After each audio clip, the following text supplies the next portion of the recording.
Good. You know what? My bad. You know what? I did that. You know what? It's still new to me too. It's still new to me too.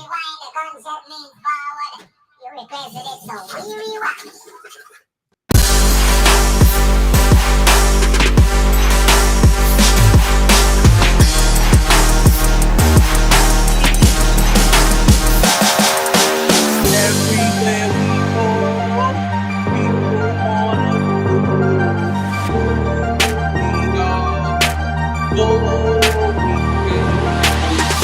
This is my sport. Everywhere we go, people wanna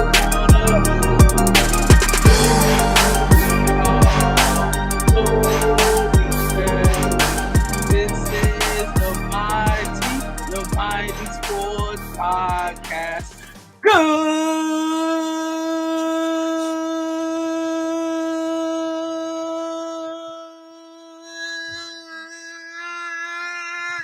evening, and welcome back to another edition of the MyT Sports Podcast. Yo, I am your host, the one and only talent. All I do is win, Taylor. It is another day in the most inflated city in the world. It is officially March 31st. Tomorrow is April 1st. We not playing with you. It is really gonna be what?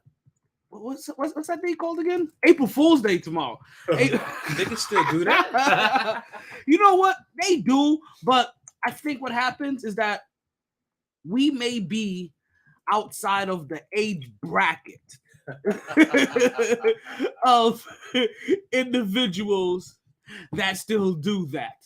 I think that's what it is. But it's another inflated day in the most, and it's another inflated day it's another Infuego Day in the hottest city in the world. There we go. Thank you. It's another Infuego Day in the hottest city in the world. Co-host. Yo, for real. Listen, man. Listen. He ain't always here, but he's always on top. Like when he's here, he's on point. Like you got to give him that. Man. You know what I mean? Man. So I'm efficient, baby. It's another efficient. Oh, look at her flexing already. Go ahead, flex your pretty self. I ain't gonna lie. I'm a fan of eyelashes. Flex. I'm a fan. Time to have sex. I am a fan of the eyelashes. Sometimes you have the road boy, you a sweat girl flex. Time to have sex. Man, we got a big show for you guys today. We got a big show for you guys today. As you guys know, it is officially. Talk to us. Play to win the game. What? Hello? Wait, no, try it again. It is officially TGIF. Freaky Friday. We got a big show for you guys. I know we missed the podcast on Wednesday. Listen, you guys are gonna have to deal with a little bit of inconsistency. Probably from now until May, right? For the next 30 days, right? Probably for the next 45 days. Expect a little inconsistency because I'm in the process of moving, right? So, and starting a new job, right? So Madness. So give me a little bit of leeway as you may not get a podcast 3 times a week. You may get it 1 time a week, 2 times a week. You know what I mean? Who knows? You may get a podcast on a random Saturday. Who I'm just saying right now. Madness. And I ain't the only madness going on. We got March Madness to talk about. We got Randle going down. We got opening day that was yesterday. We got WrestleMania coming up tomorrow. We have all that and more coming up next on the MyT Sports Podcast. But you know what we say up in this BIH, regardless of the time and regardless of the weather, it's always a blast on the MyT Sports Podcast. And if you've been here before, you know we like to get some inspirational words from the coach. You play to win the game. Hello? That's it. You play to win the game. And all we do on this podcast today is win. As you can see, I'm in my DJ Khaled flex. No shirt, open chest, big chain, all here. What's wrong with me? I was gonna say, like, I mean, come on, be like, you don't feel like putting the shirt on. You like, that's what you want right now. This is what I want right now. This is what I want. Like I'm in South Florida, man. so I'm a Viva La Raza with my taco meat. This guy. Yo, This fucking guy. I got no sense at all. Yo, listen, man. I need, you know what, though? I need it today. I needed the podcast. I needed a decompression because you know what would have happened if I didn't have the podcast right now? I'll still be over here working on some shit. Like in pain, running up and down the stairs. Yeah, it'll sound like Arnold Schwarzenegger and everything he does. Get down, my arm string, get down. Look at that lump. It's not a tumor. I'm sorry. Oh man, we got a big show for you guys today. We got a really, really big show for you guys today. You know what they say though. Right, regardless of the weather, regardless of the time, it's always a blast with the Mighty Sports Podcast. Let's get this thing started, right? Like we don't even do the take back. I have to take that. They even here no more. That's old school now. That's old school now. That's me bringing I know. Flavor. That's old school now. Listen, old school we got the throwback Fridays. Old school flavor in your ear. I'm kicking old school flavor in your ear. Time for old school Love flavor. To see it. Love to see it. Nah, man. Well, listen. Stir this motherfucker up. Right? Especially on Friday. Got to stir it up on the Friday. Where's my pipe cleaner? Lord have mercy. Okay. Where the pipe cleaner? Couple things missing. Okay. Lord have mercy. Okay. I Where the needed this. pipe cleaner? That's about to be the pipe cleaner. The other end of the other end of the bottle opener. All right. Listen, you know what we about to do here. Listen, folks, it's Friday night. Get your drinks ready. Get your weed ready. Like get your 40, get your 40, get your shrooms, get your shorty, right? And we gonna do a little something like this. I got fat bags of stuff. Okay, all right. So let's get your drinks ready, right? Get your beer, get your liquor, get your shot, get your bowl, get your blunt, get your Fanta, right? Don't you wanna? Exactly. Mm-hmm. Strawberry flavor, pineapple, cognac, right? You go get your flavor. Right, we got the podcast ready. We gonna cheers it up. We got the birthday celebrations coming up in a little bit, and I know I'm supposed to do a birthday shout out to everybody that had a birthday since the last time that we was on the air, but I'm only gonna do it from yesterday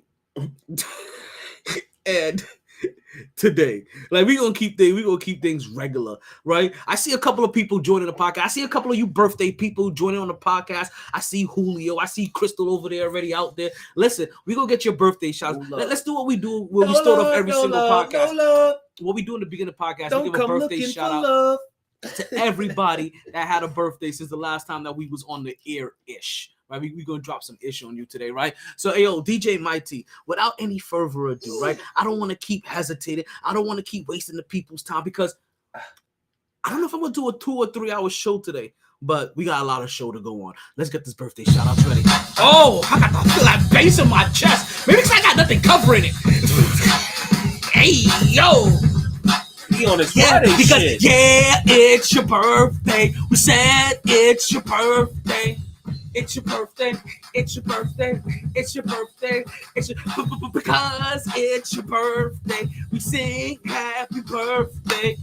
Happy birthday, happy birthday, happy birthday, happy birthday. All right, folks, we got a couple of birthday shout outs to give here on the Mighty Sports Podcast. All right, let's go ahead and start it off. I know a couple of you ain't get the normal text message from me. I told you I've been moving. Like, my mind has been all over the place.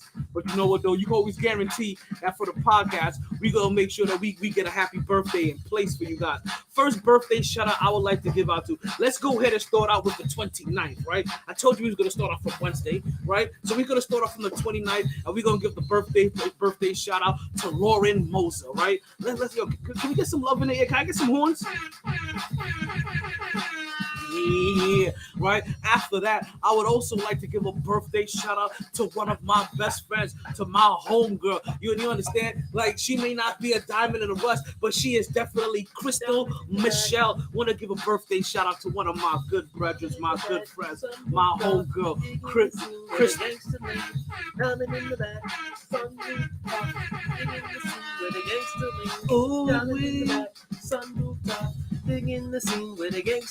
Sometimes I look at my room and then I stare at the wall, and in the back of my mind I hear my conscience call. That's for a different person though, right? I'm sorry. I love you, Crystal. I understand. It all worked out perfectly. Now you know had a birthday today? You even know. That's why he's supposed to be here. That's why he's supposed to be here. Text Chill Will. Find out where the fuck he at. What the fuck? Exactly. What the fuck? I'm gonna get him last. What I got the 3 fuck? birthday I'm shout outs. calling that I nigga got 3 right birthday now. shout outs. Hold on. I got 3 birthday I'm shout calling outs. that nigga Right. First now. birthday shout out we Hold got on. for today. We got Jake St. Hell no. Patrick. If you don't know, he's a Let me call Jake of this all nigga trades. right now. I met Jake St. Patrick while doing ring announcing for Platinum Pro Wrestling. Want to say happy birthday to Jake St. Patrick. Give him some horns one time for us. After that, we also got a birthday shout out for Julio Guadalupe, one half of the Guadalupe brothers, right? I also met him with Platinum right Pro now. Wrestling. So, oh, yes. So wait a minute. And we you also got a got fucking birthday today, and you know where to be found, and you just moving on like, hey, like, what? Talent, what the hell? Hey, You it got me says, called- it what says the right hell? there, Will Owens.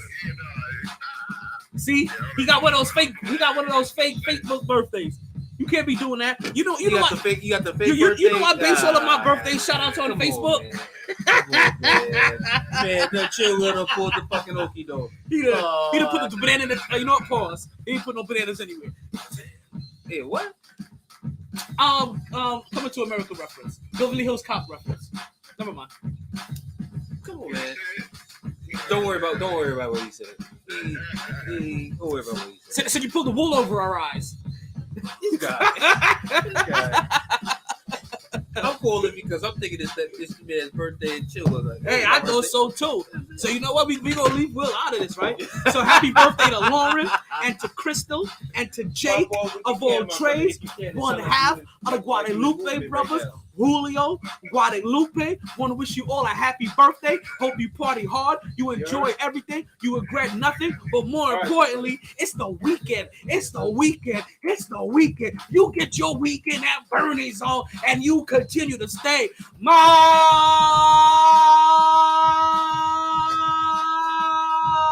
MyT. Woo! Feeling that one. I felt that one in my bare chest. Nipples hanging all out and everything. Look at that right there. Oh, the mercy. Look at that, black, Oh, that is mercy. little black nub just staring at you, motherfuckers. Oh, the mercy.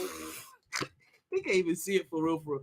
Like I gotta move up for the like Instagram is getting the full peep show.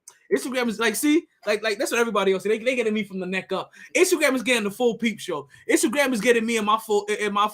What was that? What was that shit? That Florida guy, the tiger or something. Well, I'm getting my full Tiger Billy on, whatever that was called, Tiger King.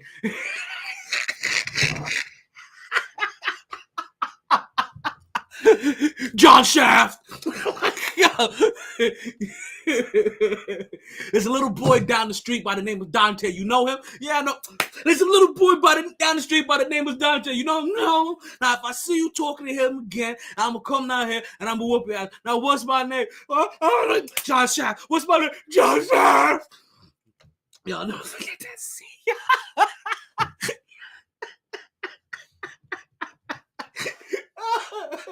Oh, I don't know why that scene so sticks out to me from that movie. And you know, I didn't even see the next one that he did after that. Like where like he passed it on to like one of the little broskies. Because you know what, it wasn't Michael B. Jordan. You know what I mean? So like, or his new counterpart, who we just recently learned all charges on him has been dropped. What's his name? Jonathan Majors. Jonathan Majors. There we go. I'm about to call him Mikkel Bridges Sergeant. This fucking guy. Whose man is this? But yeah, Jonathan Majors. Because I don't know nobody's name right now. He's the dude from Ant-Man. Or the dude from Loki.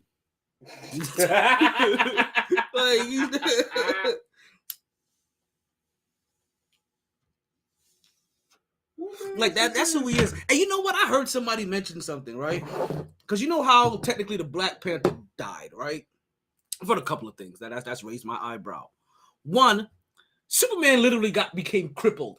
And yet they didn't have to be like, you know what? We're gonna have to start making Supergirl now because Christopher Reeves can't walk no more. Like like that didn't happen. Right. So I wonder how can we, but also it was kind of one of those things that was also requested by the community. So they kind of placated to community a little bit.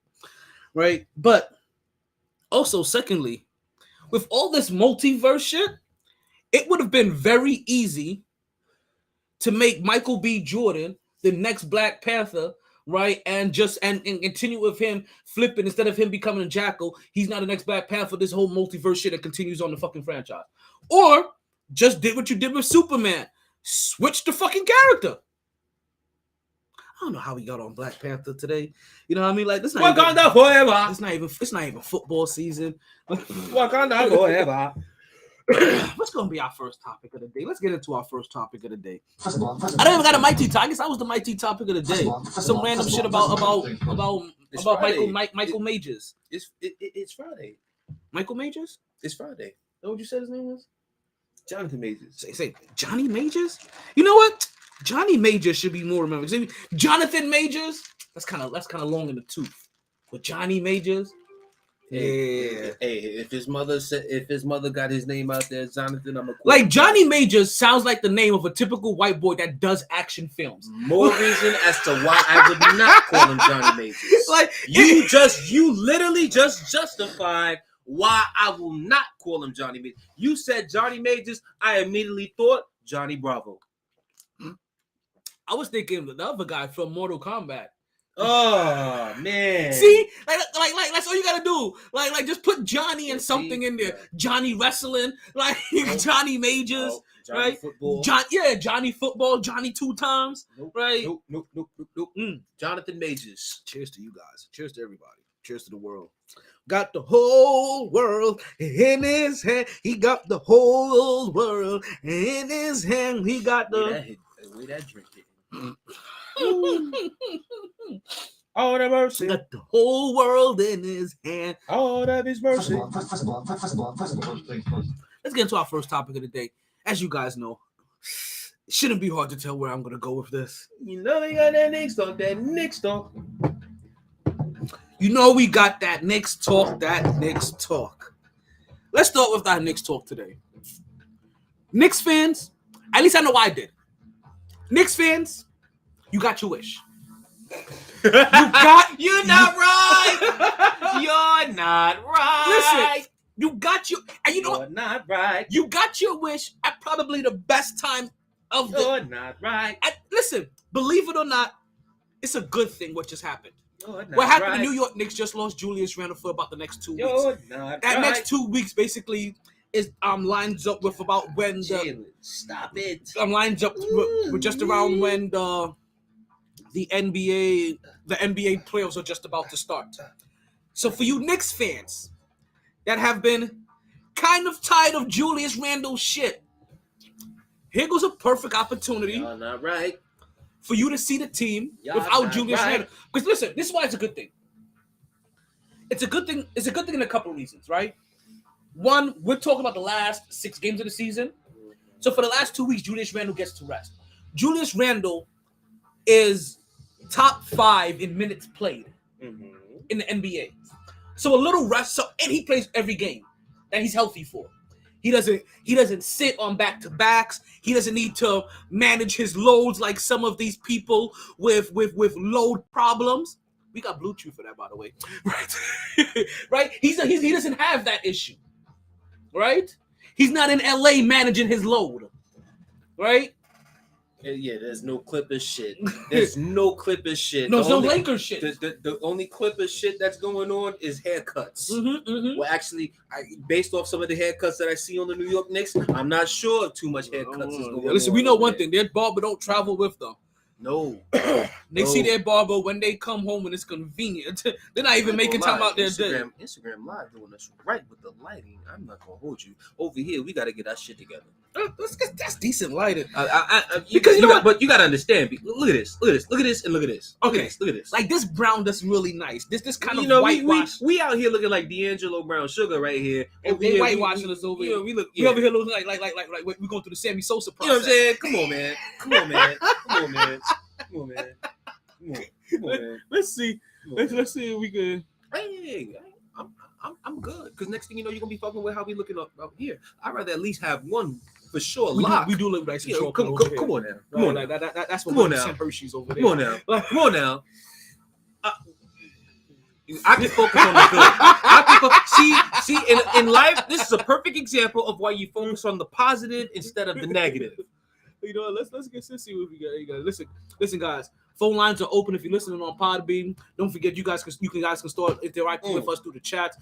Chat and it looks like the New York Knicks are gonna get away with a 130-116 victory in Cleveland. Pivotal game. Love to see it. Julius Randle not playing. Jalen Brunson, you did the damn thing tonight. Motherfucking 48 for Jalen. Lord have mercy. Nice. 48 nice points. And that's what you want to see. This is why I said for a Knicks fan, this is a good thing, right? And it's not a good, and you got what you wanted. Like I said, believe it or not, you got what you wanted, and this is a good thing. You want to give Julius Randle a little bit of rest. Now I'm gonna tell you something that's shocking, right? Before I even go into the deep minutia of this, I was real shocked to hear the calls come in today or over the last couple of days saying the Knicks don't have a chance if Julius Randle isn't 100% right. Calls came in. This is probably the first time ever I've heard a day or 48-hour time span where people called in defending and talking good about Julius Randle. You never know what you got till it's gone. I feel like Mercury must be in retrograde or something. Like we must like somewhere right now is such low tide that you can walk on the ocean floor. There's a reason. And and what was I saying Monday? I reserve my judgment on Julius until playoff time. In a situation like this, now you got people sucking dick. I'm not one of them. You know me. I know I'm still firm where I am. I barely liked him to begin with. I almost wrote Octavius is out on this. Lord, but I left it at Randle. Lord have mercy. Okay, so disrespect. This is good for Randle. He gets some rest. He needs some rest. Chill, where you at? Unfortunately, he's injured, but this is some good rest for him. As far as the other players, right, and not even so much Jalen Brunson, right? Because I think we have an idea of what Jalen Brunson can do with or without. Fuck what the NBA said this year. He's an all-star. Right, with or without Julius Randle, we kind of have an idea of what Jalen Brunson looks like. This is not an opportunity for the other guys. Not just the guy that directly replaces him in the lineup, which is Obi Toppin, but now RJ Barrett to come in with some number 2 energy, right? Or spacing on the court. Partial number 1 energy after, or let's put it this way, first option after Jalen Brunson, right? Which right. It's in your head that can sound like first option, period, right? If you play the role right, positive in a positive manner in your head. So it's a good opportunity to see to see RJ Barrett trying to step up. Definitely Obi Toppin, right? You want to see how efficient Obi Toppin could be, what his plus minus going to be, how he works on the boards. If with Obi Toppin in the lineup, right? And we're going to end up rewatching this game tomorrow, right? If with Obi Toppin in his lineup, this team has a little bit faster pace, right? If they're more athletic, if they get up and down the court a little bit quicker, right? Because the Knicks are have one of the slowest paces in the league, period. Right? So let's see if Obi Toppin in there helps speed that up, but also see if what we've seen from Obi Toppin in short spurts, right, is able to equate and also even quantify itself in longer stretches. Mm-hmm. Because he could, who knows, he could be given his all in his 10 minutes and not really know how to, who knows if he knows how to monitor, right, his energy, how to pace himself for 30 minutes for the whole entire game. Or, as we know, Tom Thibodeau may do, right, sometimes 40 minutes, 45 minutes, 48 minutes for the whole, you know what I mean? Like, if you can still give this kind of now, not to that same aspect where he was basically playing 7 minutes and getting 15 points, not expecting him to double his point total from his minute total, but just still find a way to constantly now, from first quarter to the end of the game, constantly have positive output, constantly have positive plays, constantly have good energy, constantly making winning plays, constantly getting rebounds, making your 3-point shot when you get in that open look. backing down your man, working him in the post as you still do, which rarely anybody ever does. Right? Okay. As one of the oldest third-year players in the league. Shit. Y'all forget Obi Toppin was a 4-year player coming out of college. Like, he was one of the oldest rookies, period, to begin with. Oh my God. Okay, Iowa. Okay. I don't know why when I see Obi Toppin, I think Teofimo Lopez. Damn. R.I.P. R.I.P. I thought he passed. Teofimo Lopez? Oh, I'm bugging. I'm bugging. Yo, I'm bugging. Who you just killed? No. I'm thinking you talking about. Drink shit. Yeah, I'm drink to that shit. I'm You bugging. kill niggas out here. I'm bugging. Like, I may fuck up a nigga's name, I don't kill him.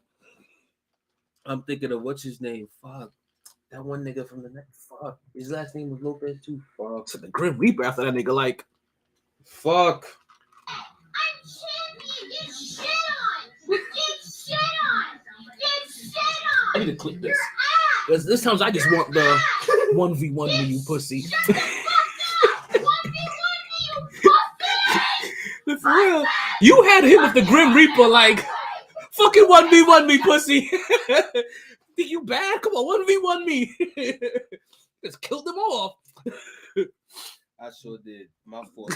Teofimo. Oh, it's a Brooklyn. He a Brooklyn native too, ain't he? True. That's Brooklyn, Puerto Rican. That's fucked up. My fault, Teofimo. My fault, killer. My fault. So the New York Knicks have been, even though they dropped that first game to Miami, right, and they had that disappointing loss to Orlando, they've kept on pace through the rest of the season, right, or through the rest of the end of the season so far, right? Beating Miami, which playing Miami in such short time frame, right? It's not highly unexpected that, okay, Miami wins it in Miami and then you go back, you play them in New York, you take care of business in New York, right? That's actually expected. Yeah, that actually looks a little bit better. Like I would have been more upset if they would have dropped both, but the fact that, okay, you know what, they beat us in Miami. When they come to New York, we bust that ass too. And in that, you're able to rectify it and almost even erase that loss you took to Miami. Now, yes. Miami fucked themselves. Because the game before that, Jimmy Butler sat down. Jimmy Butler Jimmy Butler has gotten to that age and stage in his career where he needs to manage his load. He's 35 years old. He's been in this game for a minute now, right? Like those muscles don't get up like they used to. You know what I mean? So those back to back performances like you used to have when you were like 18 years old. You know, you could go back to back sometimes 3 times in one. You know what I mean? You know, like 3 times in 1 week. That's not him anymore. You know what I mean? Now he's like, yo, I need a break after this. Like I'm gonna have to eat some bananas. You know what I mean? Get some mangoes, get some pineapples in me. What? I need potassium. Get those muscles back right. Of course. You know that shit's important. Exactly. You know, you see tennis players gobbling down bananas on the sideline. Hopefully the men are breaking that shit apart. Don't be stuck. Don't be woofing the whole ass banana down your throat. Especially on national TV. I'm bugging. Shit. Oh no, they be over there. Hopefully they're not woofing it down like Chuck was doing, showing how women San Antonio be woofing them churros down their throat and shit. They take 2 bites of the banana and be sitting there like this. Hey, yo! Me say fire for that. I thought LSU already played. How we in the 4th quarter already? You know your shit be just running back over again and whatnot. It's all good. I got the shit on my phone right now. What we at right now? Last I checked, Caitlin Clark hit a 3 to make it 11-6 Iowa. I'm not even on the right game. You're not even on the right game. The next game has already started, B. So what's going? No, let's see what's going on here. Let's see. Maybe ESPN2 is fucking up properly. Is this what it always comes back to fucking? Listen, and it is fucking up properly. Yo, and they got them fucking and they got some of the GOATs here. And some of the and the young studs. Not studs like that, right? But like the young phenoms. All I see is royalty. All I see is royalty. Why did I have Sue Diana Paige must bow down. Must Bow down.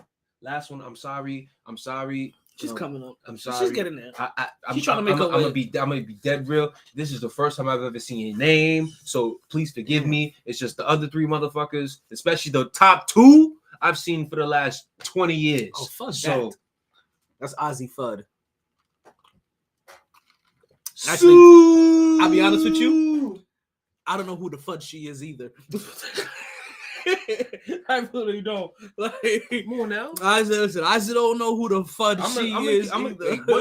Listen, y'all. Listen, but I found a way to find a I'm not gonna fake the front. I'm not gonna fake the funk on y'all on this shit. If I don't know you, I'm gonna be real. Like, yo, I'm sure if you're on a show where Sue Bird and Diana Taurasi are sitting side by side and they have you on the shit with Paige Beckers.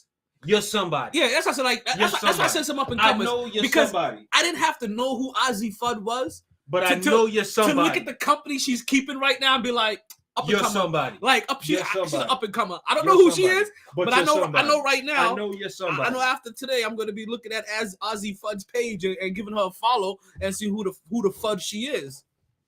Damn. And I'm mad I just found out who she is because I found a way to play with her name like immediately. But you know what? That's how I am with women. Like I find a way with, you know what?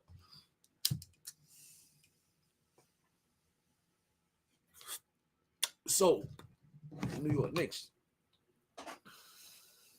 I'm glad. You know what? I'm proud of you. I'm glad you catching yourself at times, me. I'm glad you catching yourself. Because there's sometimes where I may be slightly inappropriate. I don't want to be inappropriate. That's the last thing I want to be. I want to be entertaining, not inappropriate. And you know, this is. Yeah, I know you. When you keep going like that, that means it's about to come out. I'm about to do some Captain America shit. Like on your left. Keep going. On your left. You can talk. On your left. You can. I'm only doing that so it's not heard. Like you can say it now. Now you can say, "Well, I'm not gonna go down that road. I'm not going. We're good. I'm not going down that road. Sue. My Captain America moments have passed. On your left. Diana. Damn it. I tell you, if there are 2 players that I would for sure, if Miami would have ever got their shit together and get a WNBA team that I would pay and go see. Hey, Rick Ross. Right there. Rick Ross. Dwayne Wade. What the fuck? Like, WNBA team. Like, come on. Who else? DJ Khaled. Come on, man. Like, for real. You're supposed to be the big belly baller. You know what I mean? Like, come on, Pimpin'. I mean, shit, I could even say Tyreek Hill now with all the money that NFL players are getting. Like, who else is a staple down here? Trick Daddy. Come on, man. Trina. Come on. I'm just saying. Come on, man. Like, girls is players too. Like, yo, get a team down here. Like, I would so support a WNBA team. Like, yo, I would. It'll be the first. It'll be the first time I ever buy season tickets. All I would need to know. Oh, Phoenix Mercury. It'll be the first time I ever buy season tickets. Oh, Seattle Storm. Listen, season tickets. I'm just buying season tickets. Fuck it. I'm just gonna buy season tickets. Oh, Liberty. New York Liberty. I guarantee you, for the price that my friends are paying for football seats, if I pay that same price for season tickets to the WNBA, like I'm tripping the referee. Exactly. I'm tripping the referee. Like I'm over there with Spike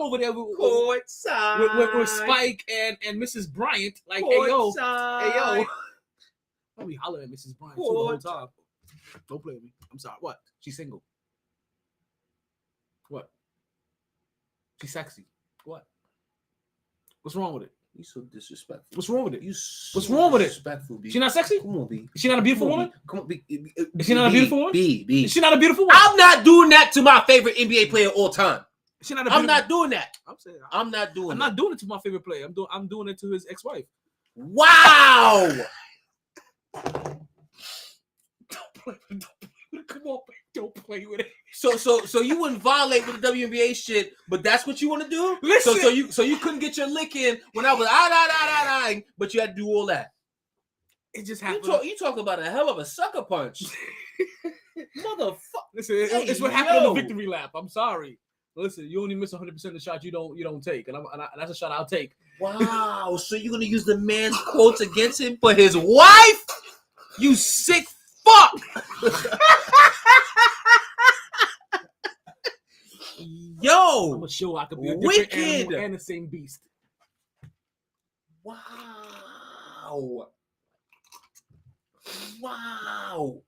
You're a sick man. She is sexy and she's a single woman. You're a sick man. You're sick. Trust me. I will see what's. I love Lauren London too, but I'm not going that far either. Sick. Listen. Sick. If blah blah blah.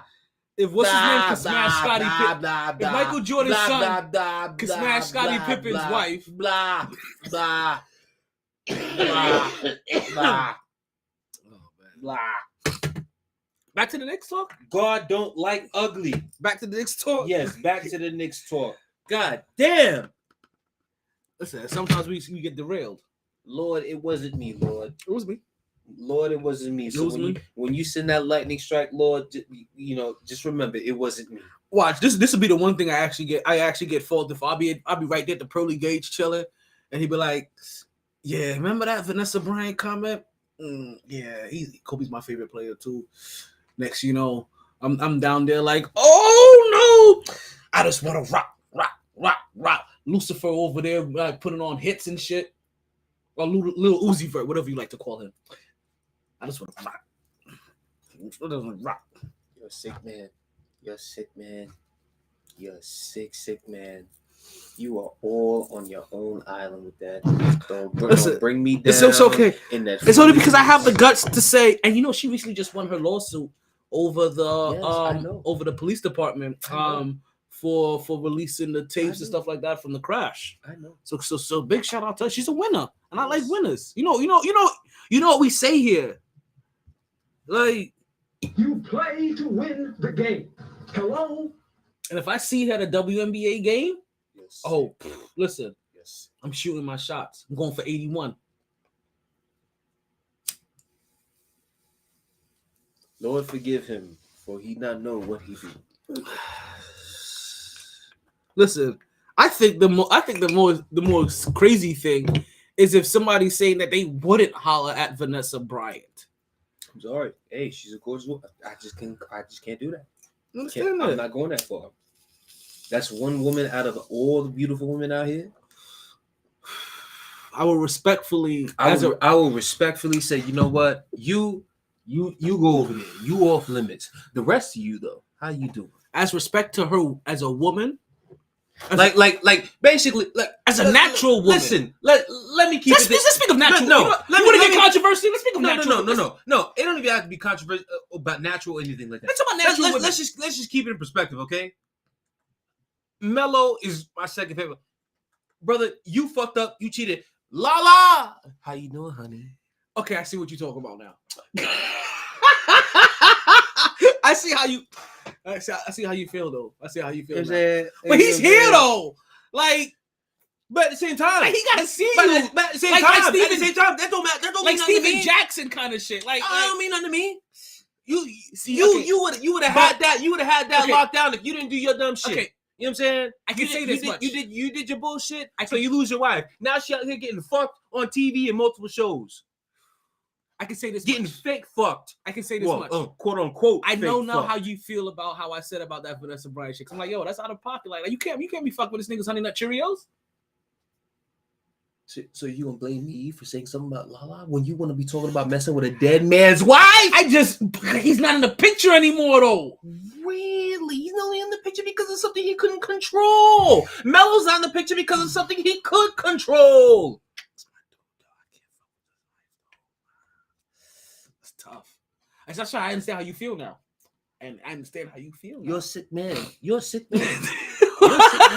You're a sick man. I couldn't fuck with Lala. I got too much respect for Melo. I'm like, I couldn't do that. I couldn't fuck with. Okay, let's say Kobe Bryant and Vanessa separated, right? While he was still here, I couldn't holler at Vanessa. Now, if it was because let's say the Colorado shit, yeah, like cause separation. Now, if it was because of that, I'm like Kobe. You know what? But Vanessa, you know what? But that's not the case. It was early enough in his career when I would have been like, "Hey, yo, V, what's up? What's popping? What's popping?"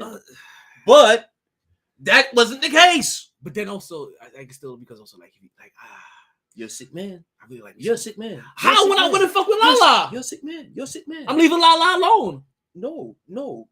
You're a sick man. So But I'm fucking Mary J. Blige and Oprah. So you gonna mess with the dead man's wife? Oh, come on, man. You wouldn't touch Mary J. I love Mary. So even Michael took a touch at Mary J. When they took that hug. He was like, "Shit, real love." I'm searching for a real love. I'm selling my real tea for about $5 billion. Real love. Oh, that money is the thing I really love. That power money. It's a cold up, mess the world.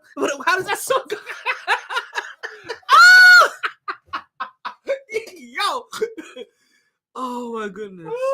We still talking Knicks, by the way, in case you Oh, we really said? We popping bottles. We talking Knicks. It's Friday. You can clearly tell it's Friday on the MyT Sports It's Friday podcast. night. Yo, cheers to all of you. It's Friday night and the weekend's here. I need shit. to unwind. Where's the party? Cheers to all of you. Hey, Mr. DJ. Hey, Mr. DJ. I don't think there's much more I can really. Actually, to be honest, I don't think there's much more I can say about the Knicks. Julius Randle being out is a blessing and a curse, right? It was a gift and a curse, right?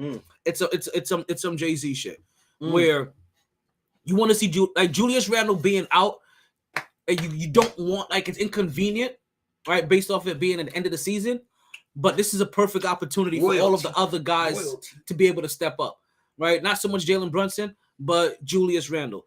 Also, Obi Toppin. Mitchell Robinson not really stepping up because Mitchell Robinson has been playing his role well. But let's see if this defense can get better with more athleticism. Let's see if the team can get faster with more athleticism.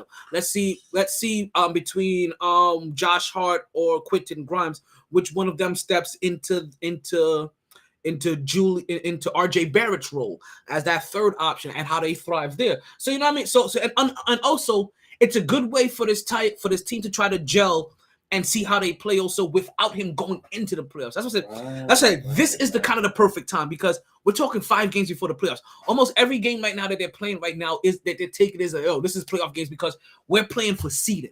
We don't want to fuck up and make Miami pass us. We want to stay here in this 5 spot. We've had this 5 spot. We want to stay here and we want to keep doing our thing in case Cleveland fucks up, as they did the other night against Atlanta.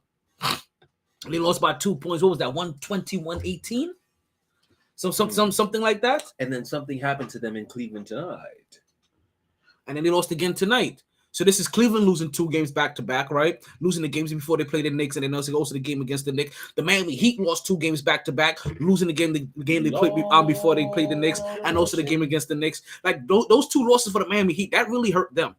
Right? The Knicks' magic number was 5. When there were 9 games left, the Knicks' magic number was about 5. If they won 5 games, they were going to be solidified, locked in at that 5 spot. The magic number was really 2 for them to kind of stay in the 6 spot, but it was 5 for them to get into that, to stay in that 5 spot. Now, I really thought that Cleveland was going to end up winning 6 of their last 8 games. I didn't foresee them losing against a team like Atlanta. Against Orlando, yeah. Atlanta, no. Listen. If you don't believe in magic, and I hope you do. I've got the magic in me. The Orlando Magic. Every time I touch that track, it turns into What up, gold. Noah? Welcome to the podcast. If you know about if you listen to the podcast, you know what I've said about Orlando Magic all year long. Especially since Ball has been on that team, and they gave Ball more minutes.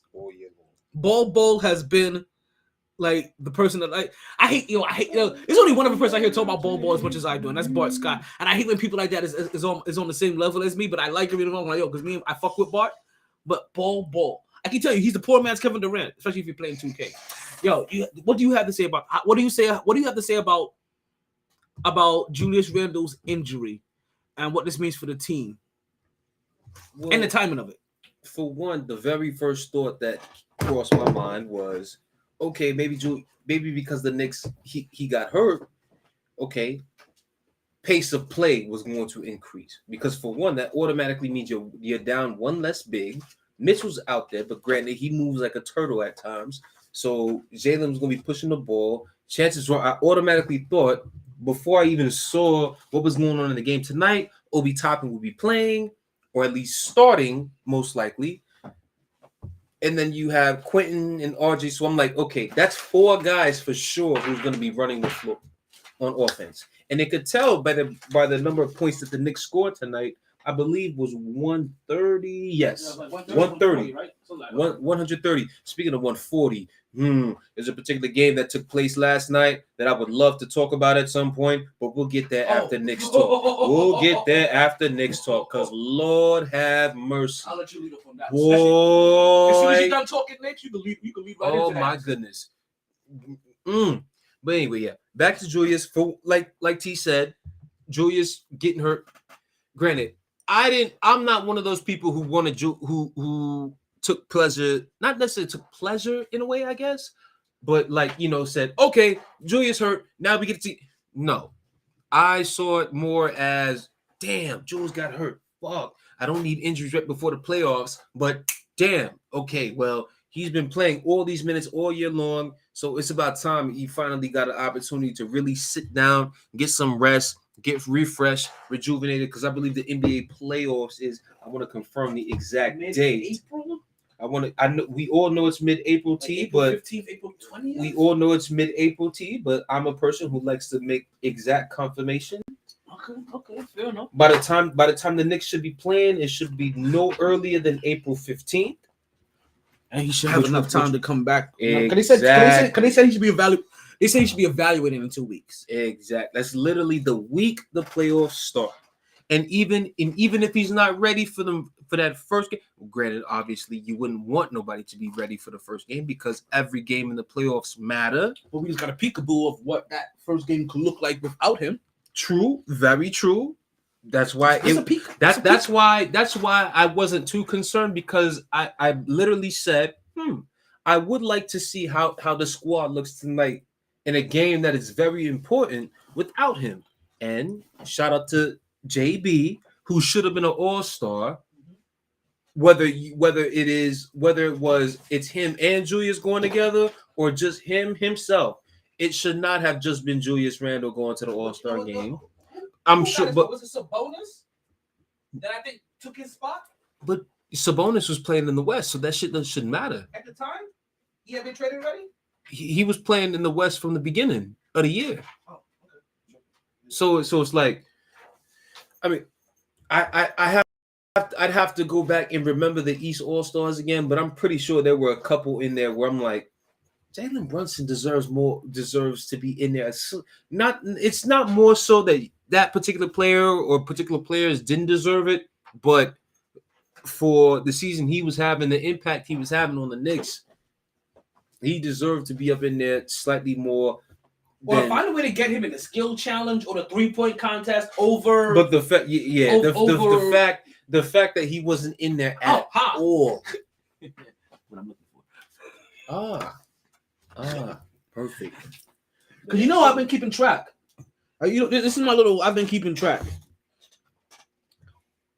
The Heat play Dallas, I think, tomorrow. I tell you, they struggle to score points, but they should be straight tomorrow.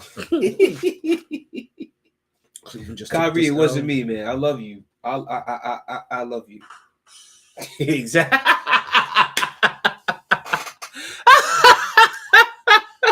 My phone. That's on my phone now. T done trained his phone to be a hater just like he is. That's what happened. I have not traded my phone. Let me see. I have not traded my phone to do. The crazy thing is, before I got here, I was somewhere else, and one of my boys literally said, "What if the Mavericks?" I immediately said, mid sip of my drink, I said, "If they don't make it, get rid of everybody. Trade Luka, Kyrie, get out. J Kidd, you fired. GM, you gone." In that order. Brooklyn haven't played Atlanta, yo. They're playing Atlanta tonight. And Mikal, shout out to. Listen, one thing, because I haven't been on here enough to be able to. Mikal Bridges. Mikal motherfucking Bridges. Okay? Mikal fucking Bridges. Let me tell you something, sir. What you're doing right now, it has me thinking 2 things. One, Round of applause.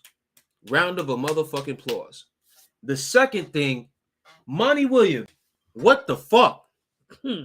What the actual fuck? I'm not saying don't go for Kevin Durant. I'm not saying that at all. But all I'm thinking about is, goddamn, you see this dude out here dropping 30 and 40 and stuff like that. I'm like, wait a minute. He was on the same team that went to the finals against Giannis and them. So it's like, hold on a second, B. Oh, they took 3 straight losses. The Heat did. Brooklyn, Toronto, and the Knicks. Yeah, and I had them at least beating Brooklyn and Toronto. Like I said, in their last 9 games, I had them. See, I had them winning. See, I did. Let me go. Let me come here for a second. I'm sorry, I didn't mean to cut you. I didn't mean to steal. You're good. You're good. In their last 9 games, I had the Heat winning 4 of their last 5. But I said, you know what? That may be the hater in me, right? So I gave them 5 out of their last 4, just to kind of switch it up. The Nets, I had them winning 4 out of their last 6 games. I said I may be underappreciating their hustle. So I was okay. Maybe they get to 5-5. The Knicks I had going 7-2, and I was like, that may be my Knicks in me.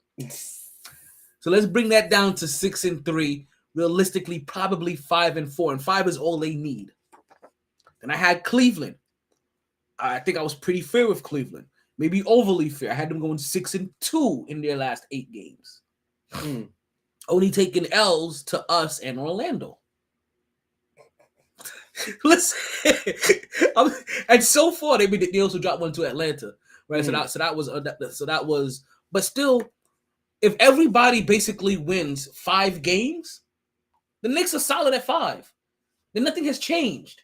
Exactly. If the Knicks win 5 games and Miami manages to win 4, the Nets win 4, or the Knicks win 5, or the Cleveland wins 6 and 5, nothing's gonna change. Right, it's really going to take a collapse of one of these teams. So as long as the Knicks take care of business and stay average, 1 game above average, or wherever their record is now, 2 games above average, they're set. And they've already let's see here. I had them beating Miami, they lost that one. But I had them losing to Orlando. That happened exactly how I thought it would. I had them beating Houston, had them beating Miami, I had them losing to Cleveland. They won that one. Right, so that's also makes up for one of the wins that we have. And now after this, we have Washington, Indy, New Orleans, and Indy. So as long as we don't fall into any trap scenario, we could finish this season, right, on a 7-game winning streak. Easily. Going into the playoffs. Rolling. Momentum. And in part of that would have been without Jalen Brunson, right? And part of that would have been without Julius Randle. And now also beating a team that you're projected to also play in the first round. So, as I said, Julius Randle, I wasn't sure you were trying to. I was trying to bring that up to talk about Julius Randle again. It was just I was looking for the sheet the whole time because I've been trying to keep track. Julius, you hear how they talk about you, Julius? They love you. You hear about how they talk about you, Julius? The fact that Miami's 1-3 though. Right Julius, RJ, please, it's on your heads. I promise you, this playoff run is on both of your heads. It really is. It's on both of your heads, please. But also, you know what, though? Trust me, both of you, especially RJ, I am not bringing this shit up to drag either one of you, please. Especially you, Julius. Like I said, I'm leaving you alone till playoffs. But RJ, please, Julius, please. I'm only doing this because I want you to change the narrative. I want you to change that narrative. I want you to get rid of it. I want you to take it and throw it, and not even in the garbage. I want you to take it, throw it on whatever court that you went on. Take it, throw it there, step on it, stomp on it, go crazy on it like they did in Don't Be a Menace in South Central while drinking your juice in the hood. Step on it, dance on it, ring around the rosy on it, all of it. Chris Rock, take that, you crack ass motherfuckers on it, all of it. All of it. That's what I want you to do to it. So please show up. Please. get it done. Please. So people can shut the fuck up. Especially you, RJ. Please shut me up. Please. Because I promise you, if you don't, I'm tired of defending it. if you don't, I can promise you, it will be like Fabulous said in his song. It's gonna be a cold summer. So is there a way that the New York Knicks can lose in the first round and not get dragged through the mud?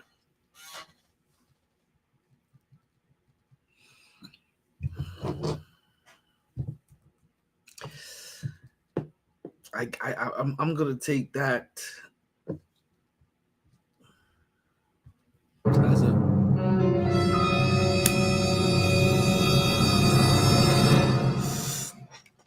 no. Where's my drink?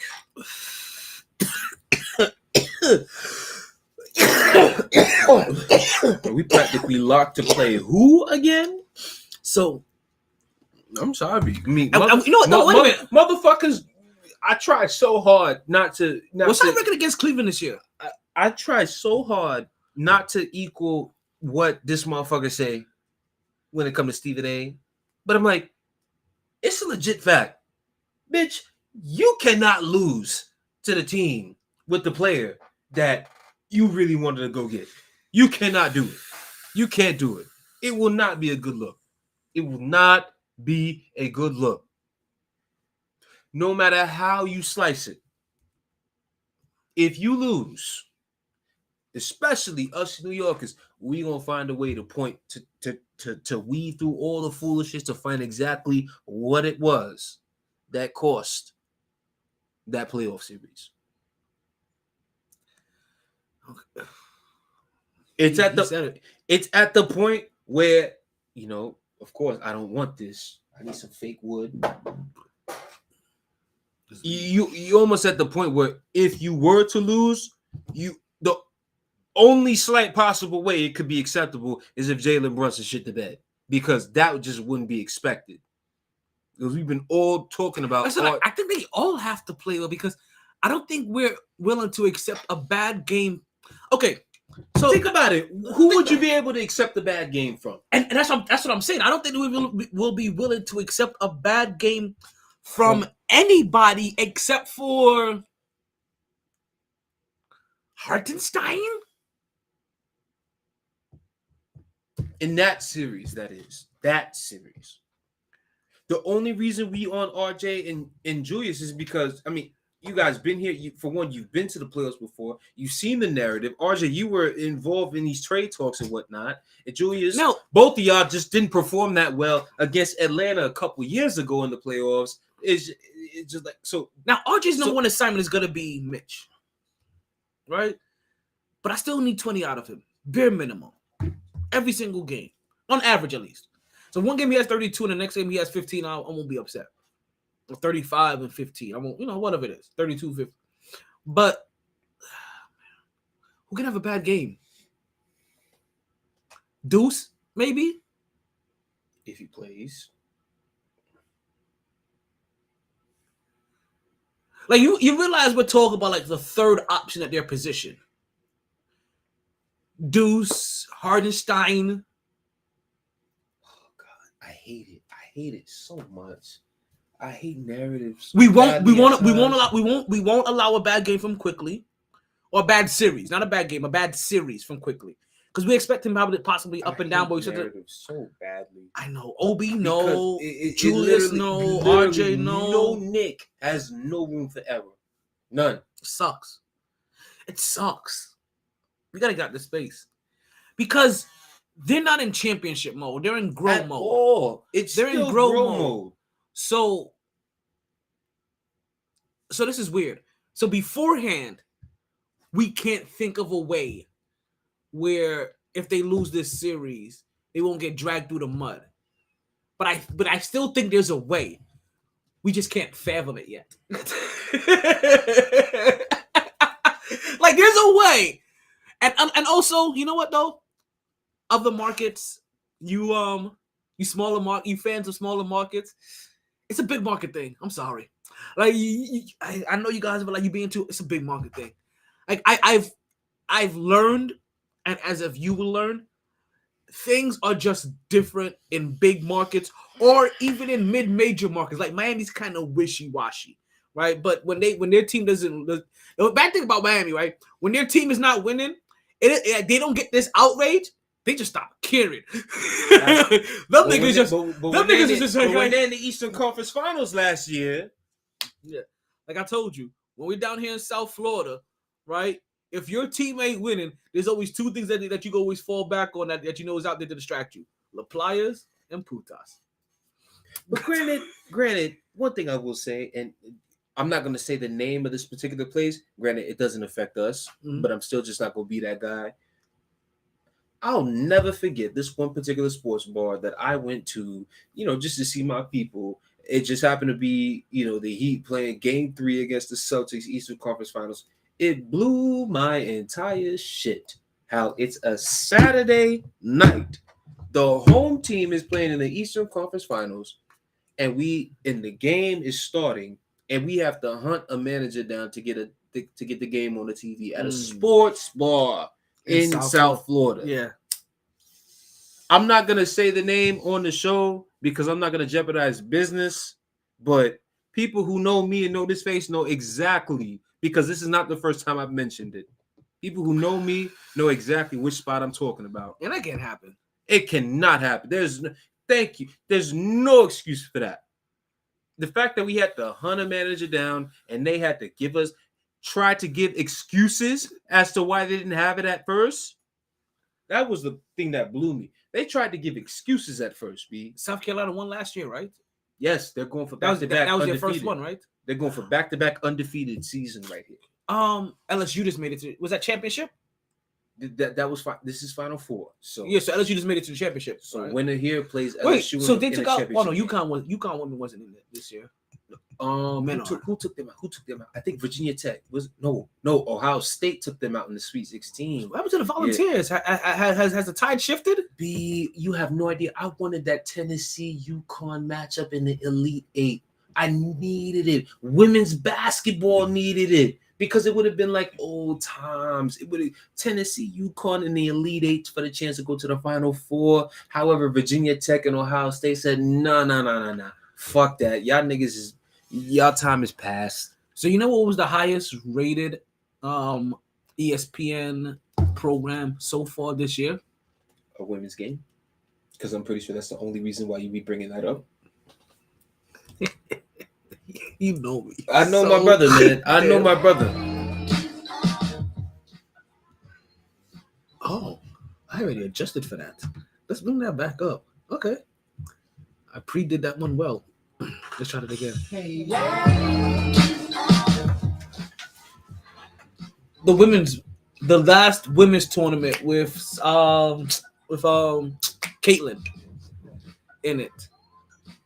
Highest rated ESPN program so far. Not any NBA games, not any baseball games. So far, not no football games that was on this year. That was the highest rated. So it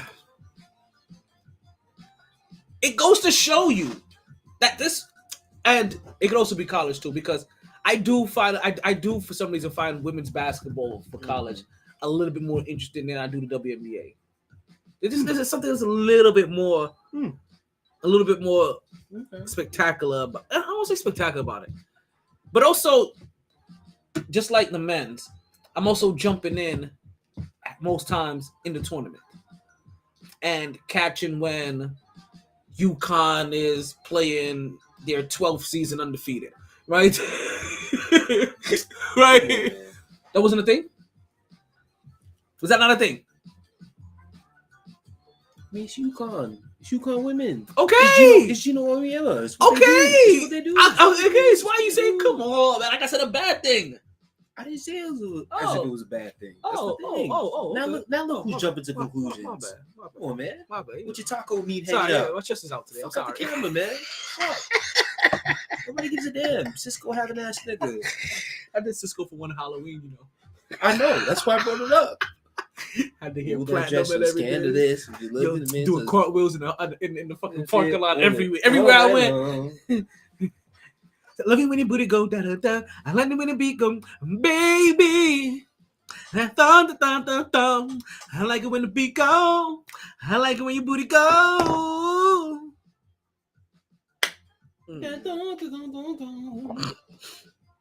Oh goodness. I forgot what show I was watching where they have the thong song as one of the worst ideas in history in a museum. It's like whatever, man. That shit was a banger, man. Yeah, Cisco doing cartwheels in the sand on the beach. Niggas don't even do music videos on the beach no more. Every video is in the front of their garage.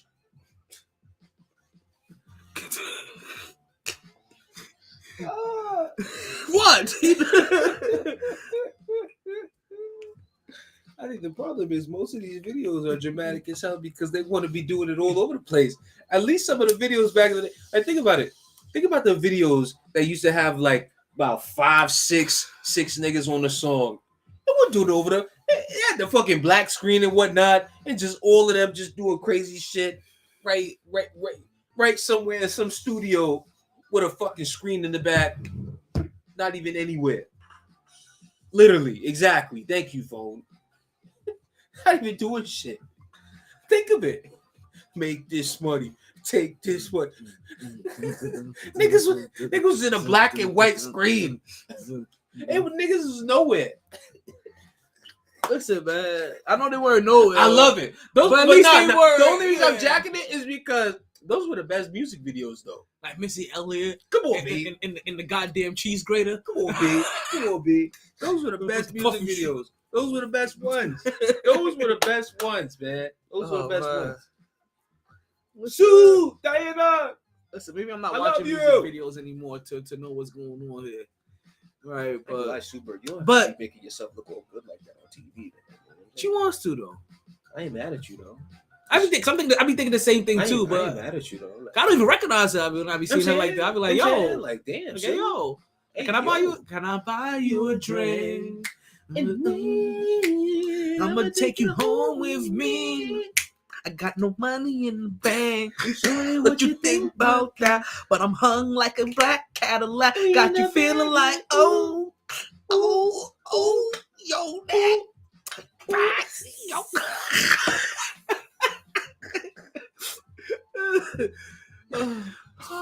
No sense. But you wanted to transition into a team. Oh, after we talked about the Knicks. Oh Lord! Oh my God! Listen, this time of the year, it's all about the college team. It's about a horrible performance. It's all about this time of the year. It's all about the college, the women, the men's, the Final Four, Elite Eight. Damn, they didn't have to drop the fuck. See, this is trying to distract me right here. This is trying. Look at Sue and Diane doing their thing and whatnot.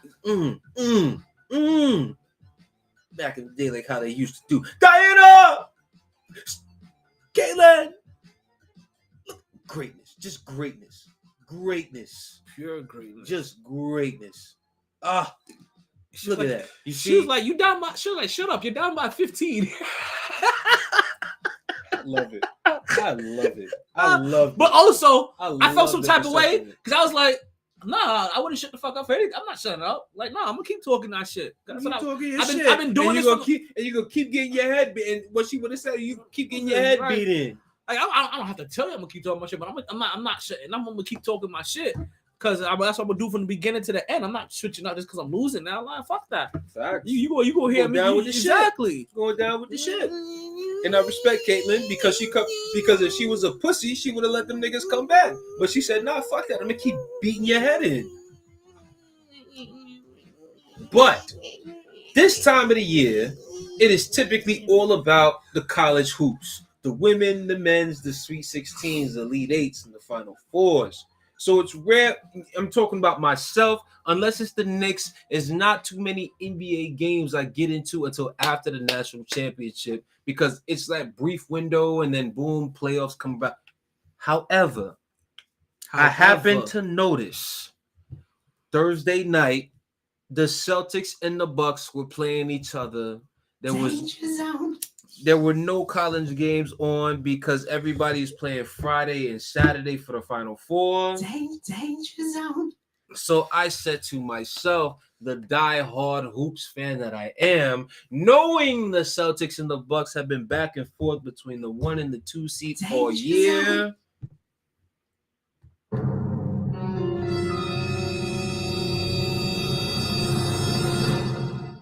There's a good chance that this could be the Eastern Conference Finals. Whoever's the 1 seed, whoever's the 2 seed, don't matter. Whatever the case may be, we all know these two teams have seen each other in the past in the playoffs, so they're very familiar with each other.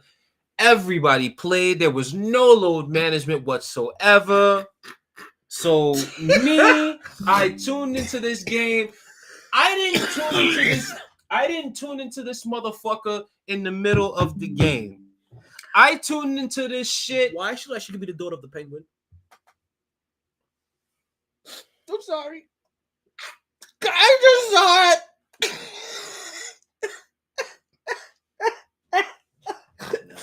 We just gonna do this. We just gonna do this here, B, because you just not gonna be out here disrespecting greatness. The men's greatness is one thing. You know what I'm saying? I'm a bona fide. Men's greatness is one thing. Women's greatness, nah, now you're bugging. Personal. That's just me being a bona fide shit talker. Now you're bugging. You know, face the wall. Face the wall, B. Face the wall. Get out the screen. We don't want you in the screen. No. Get out of here. So I'll handle this from here. You know what I'm saying? This nigga so disrespectful. So you stay there. Don't move, damn it. Don't move. It's quota night. It's quota night. Don't move. Damn it. Ew, this fucking guy. Disrespectful ass nigga. Anyway, like I was saying, Celtics and Bucks been, keep coughing it up. Celtics and Bucks been back and forth between the 1 and the 2 seed all year. Everybody's playing. No load management last night. So TNT, prime time. So it's like, all right, bet. Right before playoffs, I'm going to get a nice little preview of what's about to go down. Watch first quarter. First quarter's like, okay, we juking, we vibing. Okay, cool. Boom, straight. Second quarter, I'm like, okay, all right. So Celtics getting a little lead. But granted, based off how the NBA is going today, leads don't mean worse shit. So I'm like, okay, Milwaukee's finna come back.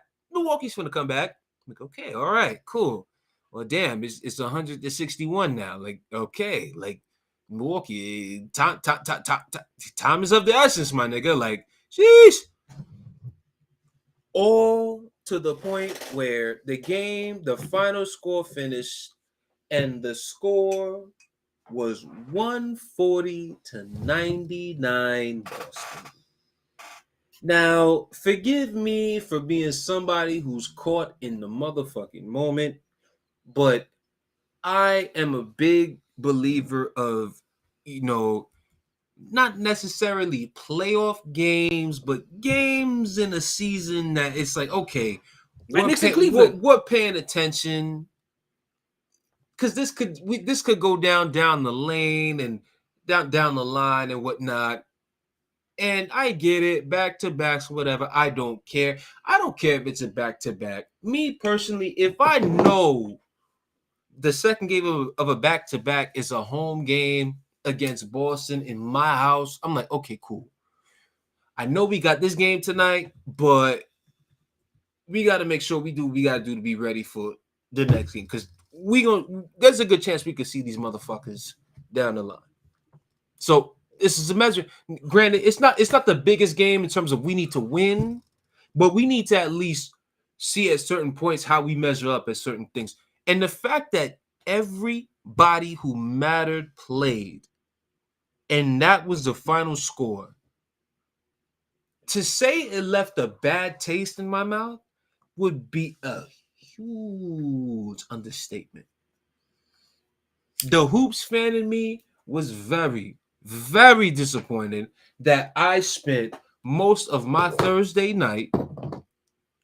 Not only the game was one thing, I had personal things on the other side that pissed that off. So that's another thing that I'm gonna talk T off the air. So fuck that. But the fact that game turned out to be how it was, I was like, yo, right now, somebody could jack Milwaukee as the best team in the Eastern Conference.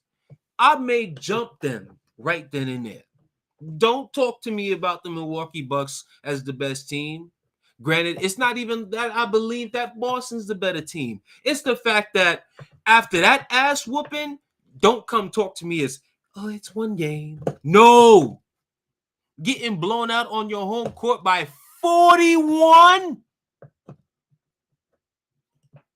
41.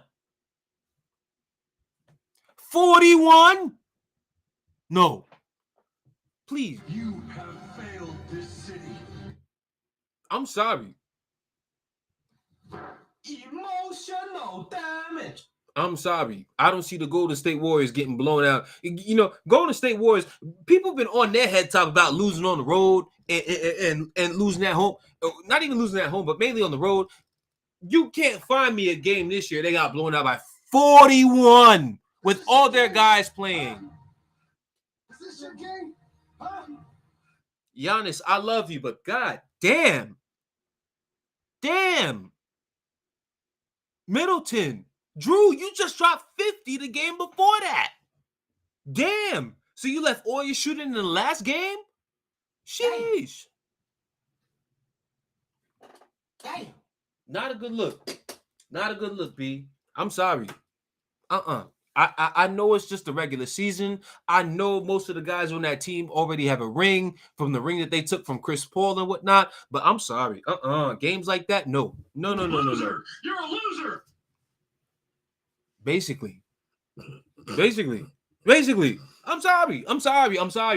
When we looking forward to the Eastern Conference Finals of Celtics Bucks and the last chance, because I'm pretty sure that there's not another game before the end of the season, before the possible matchup in the playoffs. That's what we see? That's the taste that you want to leave in our mouth? Really? 41-point L at home. Boston, kudos to y'all. Y'all showed up. You did what you're supposed to do. Granted, you needed to show up because last I checked, if I remembered, the Wizards put that ass whooping on you in Washington when you were favored by 10 points. In their place, they bust your ass by 20. So you needed to show up anyway. So at least you did your part. Milwaukee, I'm going to leave it there. When you try me with a sorry receiver like Crabtree, that's the result you're going to get.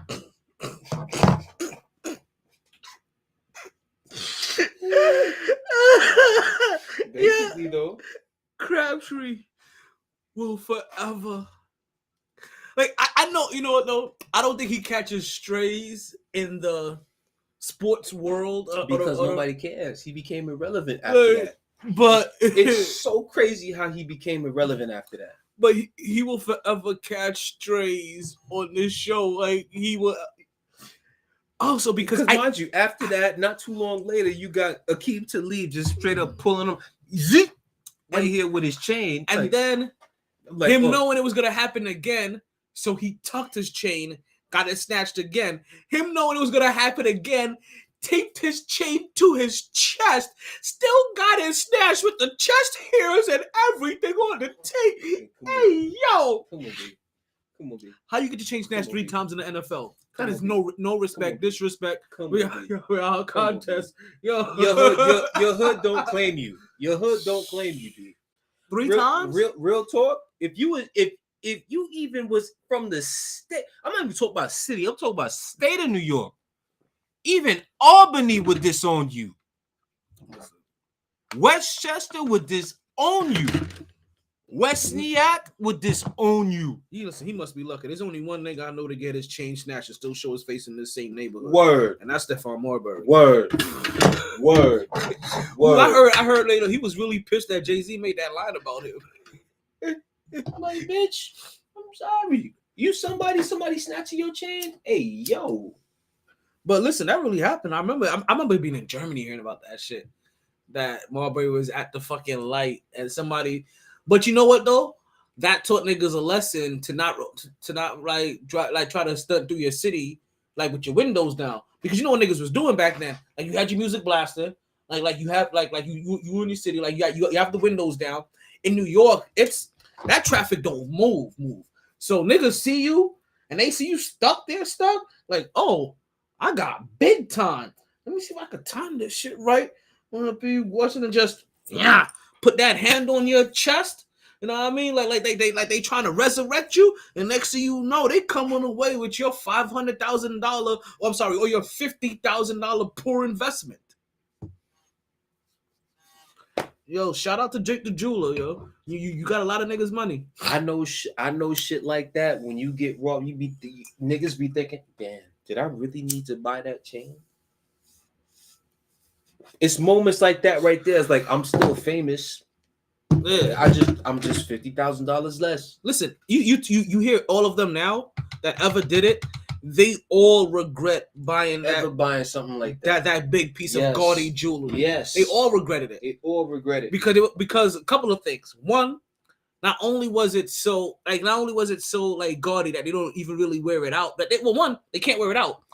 One is not an everyday piece, and that they can't wear out, or they're too scared to even have to have it out all the time like that, because you're like, yo, someone's gonna run up on me. Like the places that I like to go and visit and have good times, niggas see me with that shit 3 times in a row. They plotting on me for the 4th time.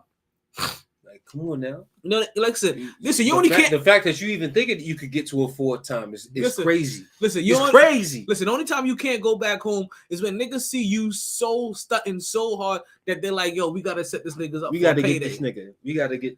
Like when this the reason why them old white dudes like look like bums or whatever, because they realize, you know what? No, if I look like a bum, nobody wants shit what a bum has on the streets. You know what I mean? That's how you got low key nigga always wins. Yeah, that's why when you go back to the hood. Show me the flashy out of pocket running his mouth ass nigga who wins. Show me that nigga, you got it. Yeah, you gotta listen. You go back to your hood in sweatpants and wife beater. Word. In a t-shirt. Go back to your spot as a bum. Don't let nobody know you got bread. The first person you let know that you have bread, just know when your ass gets set up, remember the first person you told that you had money. Mm-hmm. That person may not even been responsible for you getting set up, but they may have been kept running their mouth, and eventually somebody got word. And it could have been in a good way. Like they might have been just proud of you. You know what I'm saying? But they just set it up. They just set it around. They just set it around the wrong crowd, the wrong backbiting motherfucker. Next thing you know, you got some shorty out here trying to finesse you and whatnot, thinking you all nice and cute and whatnot. Blah blah blah blah blah. You going back to the spot? You got niggas waiting on you. You accuse me of. As a testify. I was thinking more of Nas, the setup. That one too. That's the second song in my head. That's the one that's more grimy to me. That's the one. Shorty should have never tippy-toed. That shit. I wet her like some Spike Lee shit.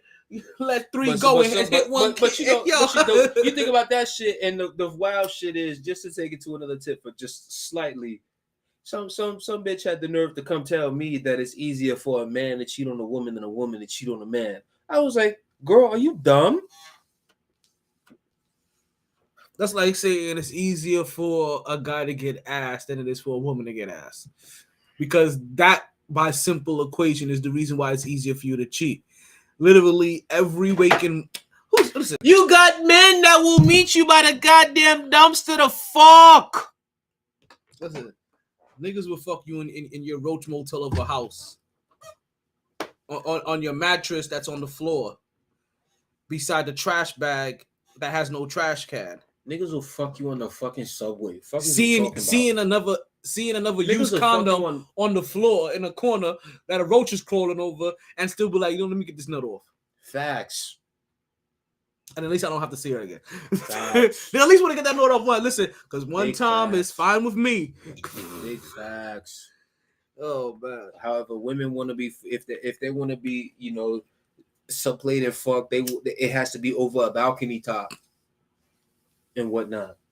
Listen, not for nothing. I've had women pay for that balcony top that they wanted to be fucked on. I love that for you. I mean, granted, I've had balcony sex too, but I haven't had the women pay for it and whatnot like that to set it all up to where all I got to do is just drop the D and it's all good. So I love that for you. I'm happy for you, brother. I'm happy for you.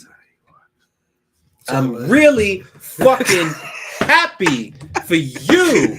Listen, man, the summer of '79. Okay. Bitch. The fuck out of here. Wasn't even fucking born in '79. Fuck out of here. It was the summer of love, baby. It was a crazy You know time. what I'm saying? That's when you It was a born. crazy That's time. when you that's when you was created. It was like the summer. That's when you became a little It sperm. was that was the summer of '80. That was the winter of '80. You said, boy, this fucking guy. Come on, man. Get the hell on. Oh man.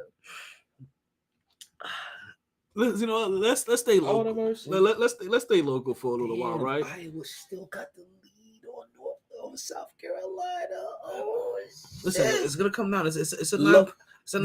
This is what I wanted. This is what I fucking want. It's the third quarter. Though. They got another quarter. They have another I quarter and a know half. It's not that I want South Carolina to win. It's just I need them to sweat. I need them to sweat it. And from the moment I saw the matchup, I said, Iowa is the team that can make them sweat because they got that shorty. And I'm sorry, you can put all the defense that you want to. Hey, look, good question. See, that's the lighting. That's the lighting effect. That's the lighting effect. You got motherfuckers out here thinking that we're in fucking prison right now. What are we talking about? Oh, we in prison. I don't even know who the hell that is, but I can't blame him for asking that based off how the lighting is set. Somebody that found the show randomly. That's it. Thank you, Big Task. I mean, no, we're not. Listen, I mean, but I'm saying though, does this look like a prison setup though? I'm like, for one, the first question that has me thinking is, oh shit. First question has me thinking is, what fucking prison have you seen that lets you set up a whole fucking video cam? Listen, man, nah. These dudes dudes be doing whole cooking podcasts from prison nowadays. Like you have you not seen these videos? No, I don't pay attention to niggas in prison, T. I don't waste my time worrying about niggas in prison and what the fuck they're doing. No, I'm just saying. I don't. They didn't put it on cooking podcast. Cool. So I'm just saying they out here. Cool. Good for them. I love that for them. Keep getting whatever shine and recognition that you're getting from prison, B. But I don't pay attention to niggas and what they're doing in prison, son. I got my own shit to worry about. Bills. What about niggas in Paris? No, I don't worry about what niggas is doing in Paris. Kudos to them. I love that for them too. I'm trying to get to Paris. I can't worry about what I can't get to Paris worrying about what the fuck you doing in Paris. Exactly. You know I'm right. That's why you can't say shit. No, Paris is just overrated. But we got an 8-point lead. So what about call on camera in Florida? Florida man decided to bring an alligator with him while making a deer run. That'll always kill me. Decided to bring an alligator. These are all real things. I know. When I hear the news saying, I had one particular time I was gonna question it, but I'm like, wait a minute, what's the news saying? That's a real news. So I know it's valid. Like Florida man brought an I know alligator. it's valid. And think about it. It wasn't like to rob the place or anything. It was just to keep him company. Yeah, it was like how these people bring in their golden duties. Yeah, right. Like their mini golden duties or whatever, or their teacup chihuahuas. Oh, shit. I'm crying. He was carrying an alligator like it was a teacup chihuahua in there. Like, yeah, let me get a pack of Marlboro Reds. Oh my god, I'm crying. He grabbed some naughty ice and was like, let me get a pack of Marlboro Reds, some pork grinds, and some Durex condoms.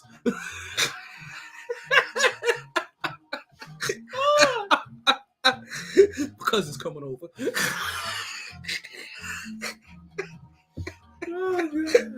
Listen, you good, Big Task. Listen, no, Big Task. Yeah, it's nothing to do with what you ask. Don't forget to like and share. That's all we ask. Like so if you really want to apologize, don't forget to like and share. That way you get that bing bong every time we come on. So if you guys don't know, we're recording live from South Florida.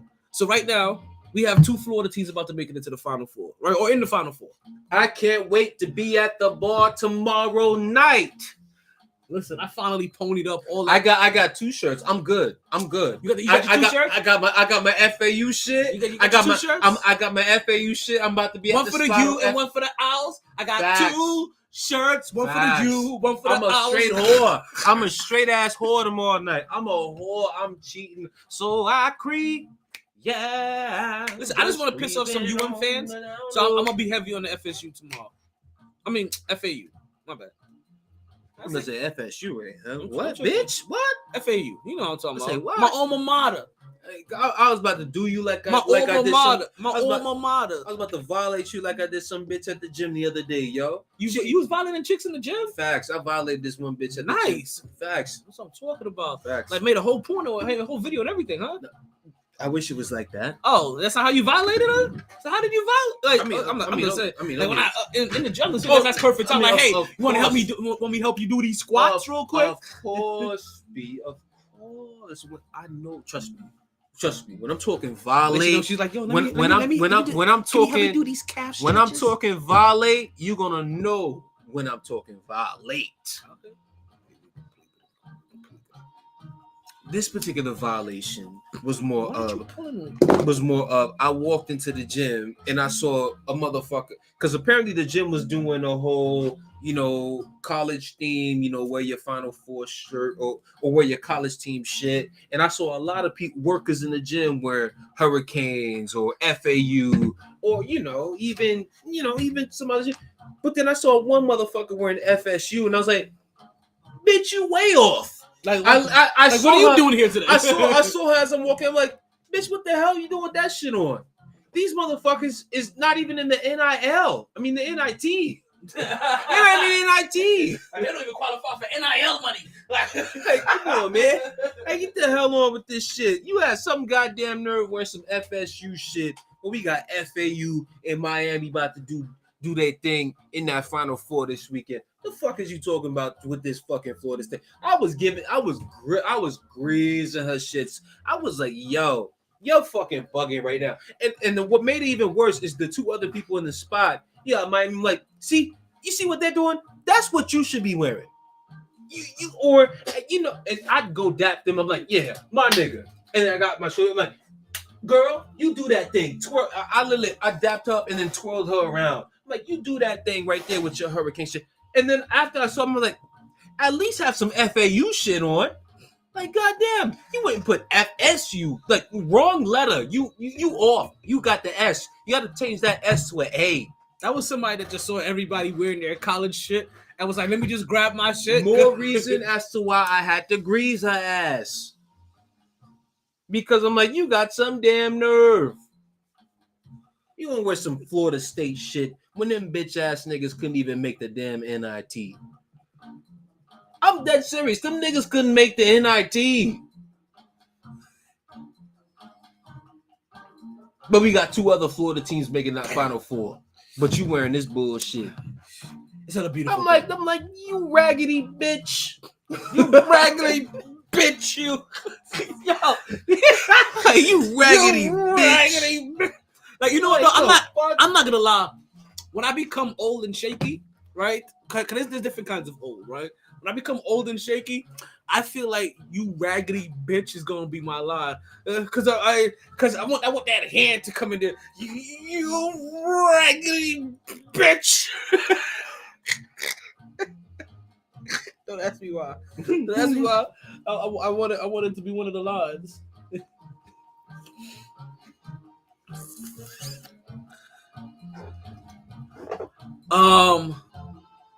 So is it safe to say you're rooting for an all Florida finals?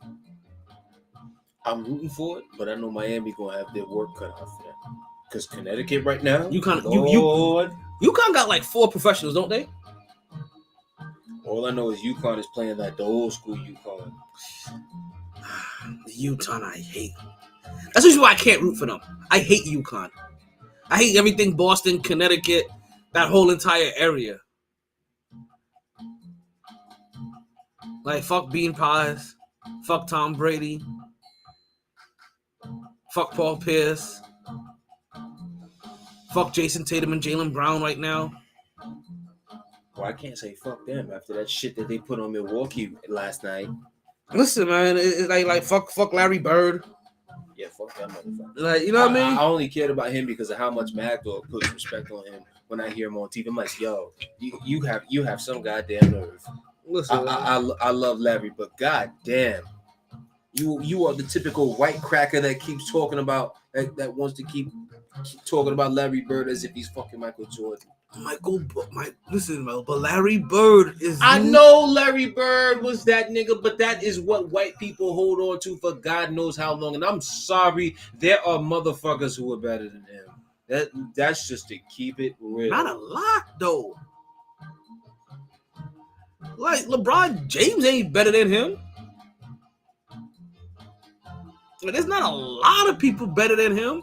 Like you understand, the people that we call better than him, they're all-time historic greats. You're being technical in regards to position. I'm talking when I say a lot, I'm talking No. about This period. I'm talking about when it comes to all-time greats. There's a few names you'll say before you say. No, there's a few, but these guys are all. I'm saying that historic. Of course, yes, Larry Bird is on that level, but I'm saying there's about 5 or 6 names that you probably say before you say Larry Bird's. And that's just keeping it real. 5 or 6 names at least that you'd say before Larry's, give or take.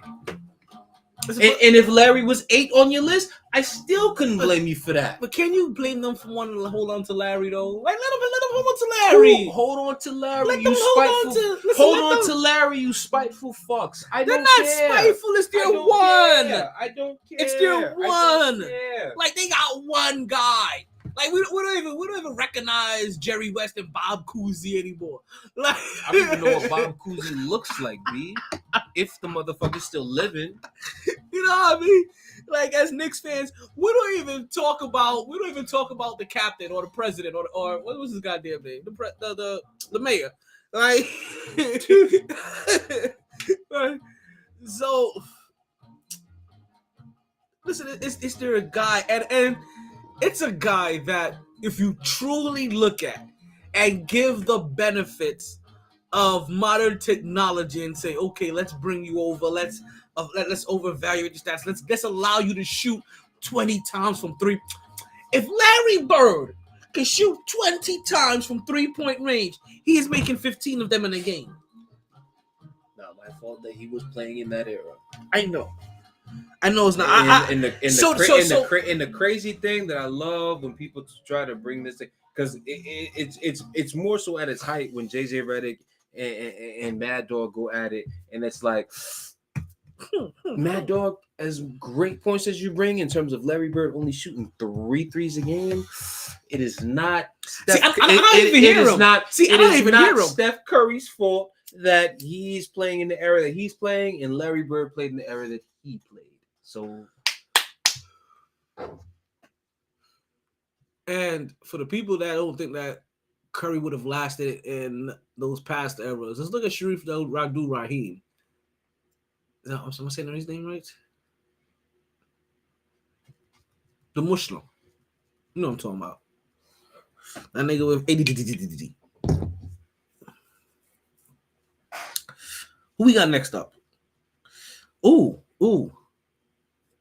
Let's do this, right? We're about halfway through the podcast, right? We don't want to leave everybody half-staffed today. So let's talk to them a little bit about Blue Chew. In case they don't know what Blue Chew is. Blue Chew happens to be a little blue pill that can get you back your thrill. All you need to do is open up a pack and head straight to the sack. Listen, just a few chews before you do. It has the same active ingredients as Viagra and Cialis. So this is one opportunity that you just can't miss. She's going to love how you come through like a champ when you Blue Chew in advance. And you can beat it up like a boss for a very low cost. What's that cost again? Free! That's what it is. For the free $99, you can get your first order of Blue Chew on me. Use the promo code GSSS, right? good sound we like to hear. Not when your ear is being let out, though. But normally, if she's letting your ear out, though, it's because you gave her some of that blue chew action. I'm just saying, whatever your style is. And I know you thinking like, yo, I don't need no blue chew. Who needs blue chew? You want that shit. like fuck out of here. I'm just saying, like, we all send that message sometimes at 2:00 in the morning, right after we've been drinking all night. And sometimes after we've been drinking all night, you know, you get that whiskey dick. Guess what's a natural cure for whiskey dick? You my boy Blue. You my boy Blue. Sometimes we get a little boisterous, talk a little too much shit in the DMs. You know who won't let you let yourself down? Your boy Blue. Your boy Blue got you. Do all that shit you said you was gonna do in your DMs and you blew chew in advance. Let's say you're a normal 8-rounder and you just want to go 12 rounds. You know who's gonna help you get through them other 4 rounds? My boy Blue. Get yourself some Blue Chew. Blue Chew promo code GSSS. It don't even matter what kind of style you like. Like whether you plain Jane, you want to do a missionary, right? Like you like to do it. You like to do it like doggy style, jackhammer style. Maybe you seen Baby Boy. You like to do it froggy style. Like, it doesn't matter. You know, like maybe you a love maker. You like to do it like Lionel Richie, just all night long. All night. You understand? Like maybe you a little thug, like and you like a roundaway girl, you know. So like you like do your shit like LL Cool J and just doing it well. Doesn't matter. Like Blue Chew is for you. Like I don't need that shit. No, it's for you too. Ladies, send me some Blue Chew. No, let me stop. Listen, you answer a few questions. Next thing you know, you have an order of Blue Chew. Test it out. What's the worst gonna happen? You have an erection that lasts 4 hours and you blow your back out, blowing her back out. If you blow your back out, sir, that means your ass needs to get in the motherfucking gym. Because I tell you, yes, Blue Chew can help you, but imagine the wonders that you could do if your ass was at least somewhat in shape. Get your ass in the gym. And then think of this, and then think of it like from a medical standpoint. You said go to the gym. Right, Blue Chew is a thing that helps open up the blood flow, open up the capillaries and shit like that.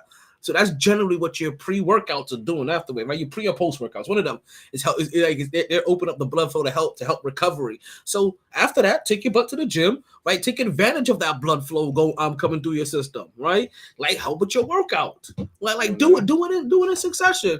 Like blow her back out and then go ahead and get a couple reps out. Come back home, blow her back out again. Leave her like what's that? What's that movie? White Chicks. Leave her like White Chicks coming out there. Shit, I don't know what the fuck got into this nigga. Like, give it that old jigaboo action.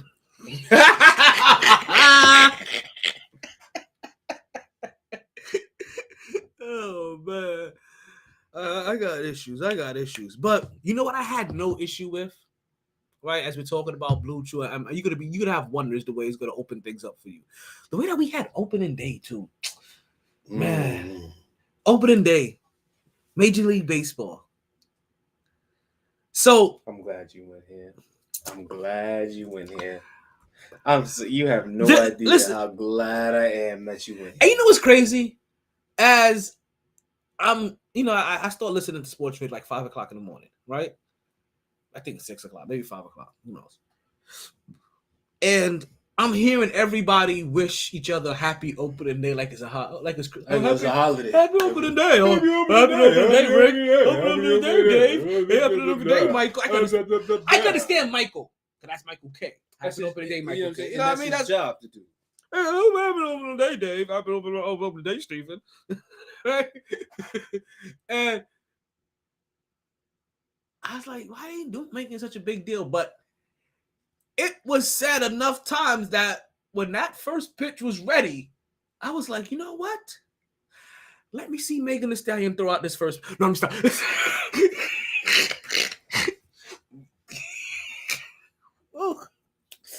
when I tell you fuck her, fuck Tori, fuck both of them, I don't care. Like when I tell you, like, I don't eat ass, but I'll give her one good long consideration. Like, god damn, that shit look like pure Wagyu beef. We're talking about it just melts when you bite into it.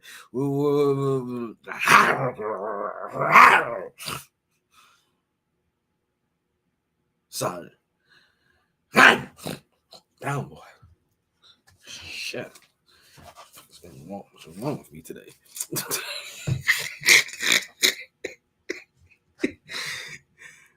So, but no, seriously. When I made sure I was there for 1 p.m., right? To watch the Yankees and their opening day. And when your opening day starts off with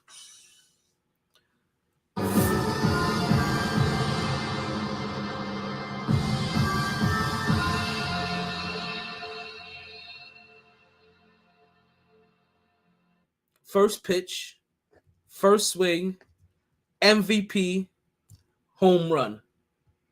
All I hit are dingers. Aaron Judge, first pitch, he sees, swings at it, takes it yard. We're talking about balls deep home run. That's my home run call, by the way. Balls deep. Oh, foul ball. Balls deep. Home run, center field. Balls deep.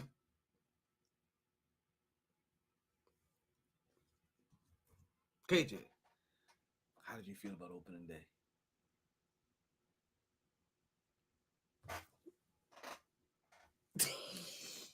Well, how I felt about opening day is how most great New York Yankee fans would hope to feel about opening day.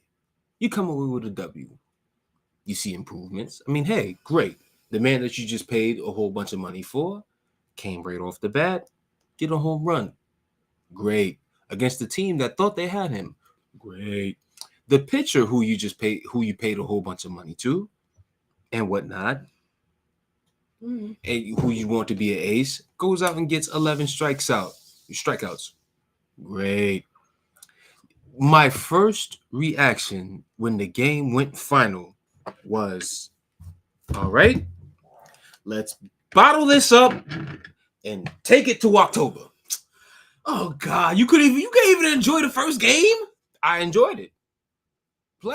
Pleasantly. That's why I said my immediate reaction when the game was final was, all right, let's bottle this up and take it to October.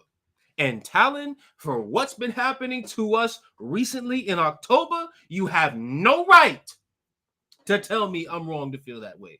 No right, because you were right here last year when they were doing that thing saying this is a different brand of Yankees baseball. This is different. It's not just about the home runs. Mind you, that was all before All-Star break. And then you saw what happened after All-Star break. They reverted. I don't know what the fuck happened. And then you saw what happened against Houston. Sweep! But I wasn't Sweep! Whatever. Sweep! He's injured. Sweep! Injured. In the ALCS, sweep! Injured. Who's injured? Altuve. In the ALCS last year? No, right now. Sweep! Right now don't matter. Right now don't matter. It's April. That was last year. It's April. Exactly. That April. That was last year. It's April That right was now. last year. Exactly. You just said Altuve's injured. It's April. He's injured right now, though. Yeah, right now in April. It's April right now, though. Yeah, April right now. Okay, we talking about right now. The fourth month of the year. October's in month 10. That's 6 months from now.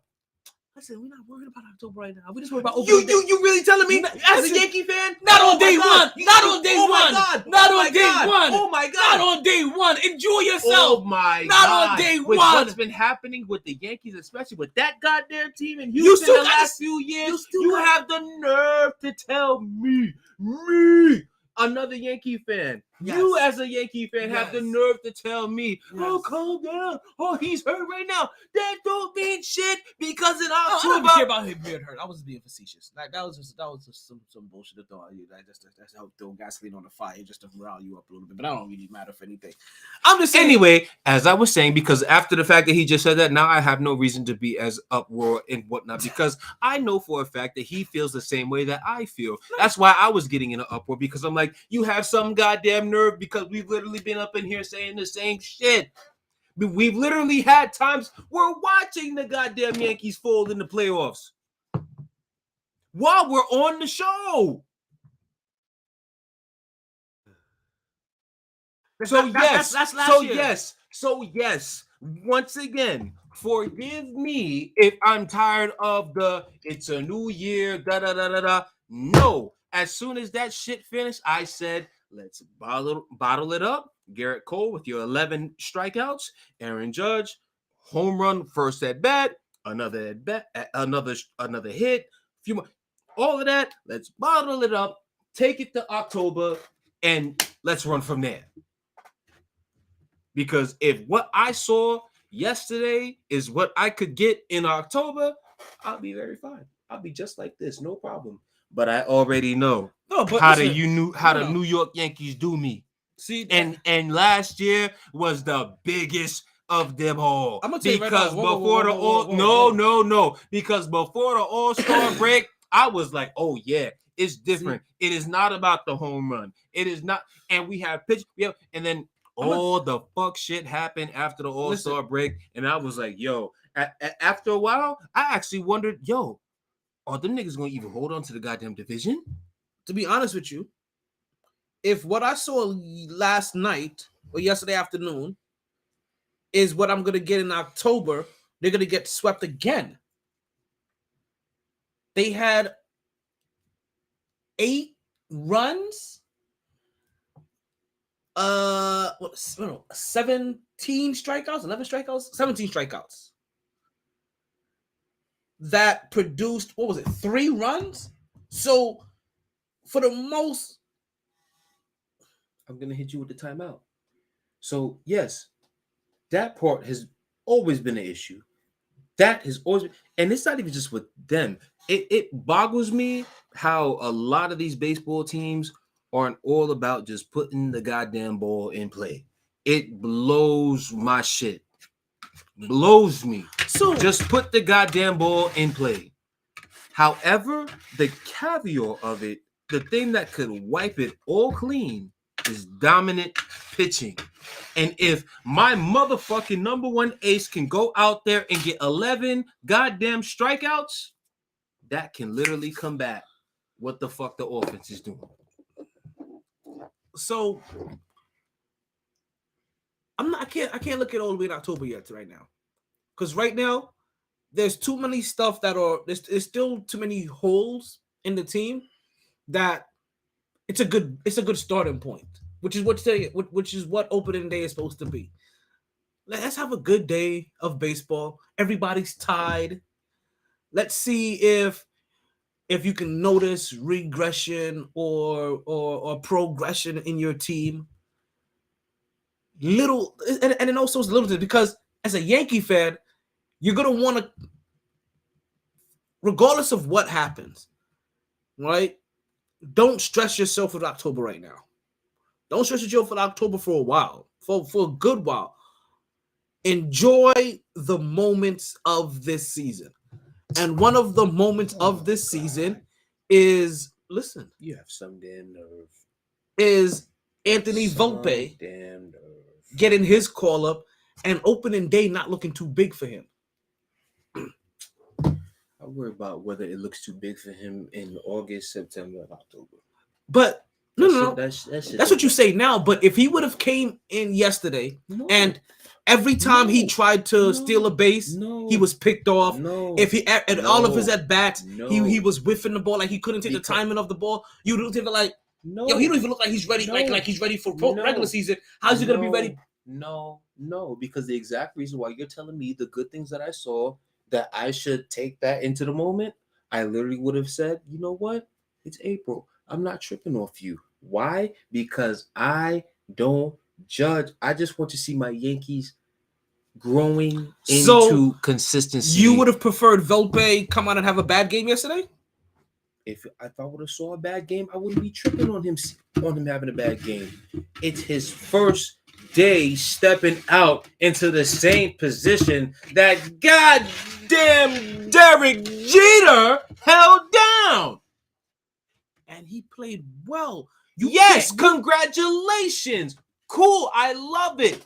Great. And had he played bad, I would have said, damn, okay, we'll get him. I'm not getting on you today. I will get on you if this shit continues by the time September rolls around. So you didn't enjoy his good game. You have some nerve. That's all I'm saying. Enjoy the moment. You have some nerve. Enjoy the young prospect being called up. The guy that had to earn his position. Great. Good for him. Cool. You understand? He came into the season and said, this is going to be an open contest. Dog, he did all the right. You are better than that. He did all the right things in the preseason. You are better than that, and no good and damn well. It's bigger, much bigger than a shortstop earning his spot. It's always going to be when we individualize it. Yes, okay, beautiful. So let's enjoy them. Happy for him. So that's what I'm saying. Great, let's enjoy phenomenal. The moments. I'll enjoy his moment now. After that, I need to see it continue. I'm not talking about him. I'm not talking about him. I'm talking about the team. I'm talking about the team in October. Did you enjoy yesterday's game? I enjoyed yesterday's game. Okay, then. I also said in the immediate aftermath that I need to see. No. I've seen the Yankees do this to me before. I've seen the Yankees look good opening day, and then October, I know what time it is. So I've seen it multiple times in a row. So nobody is going to tell me otherwise or make me feel as if I'm wrong. I have a question for you. No. Right? How did that make you feel immediately after you started thinking, okay, now let me see this in October? Did this continue to make you feel happy about that game, or did it automatically sap all of the fun out of it for you?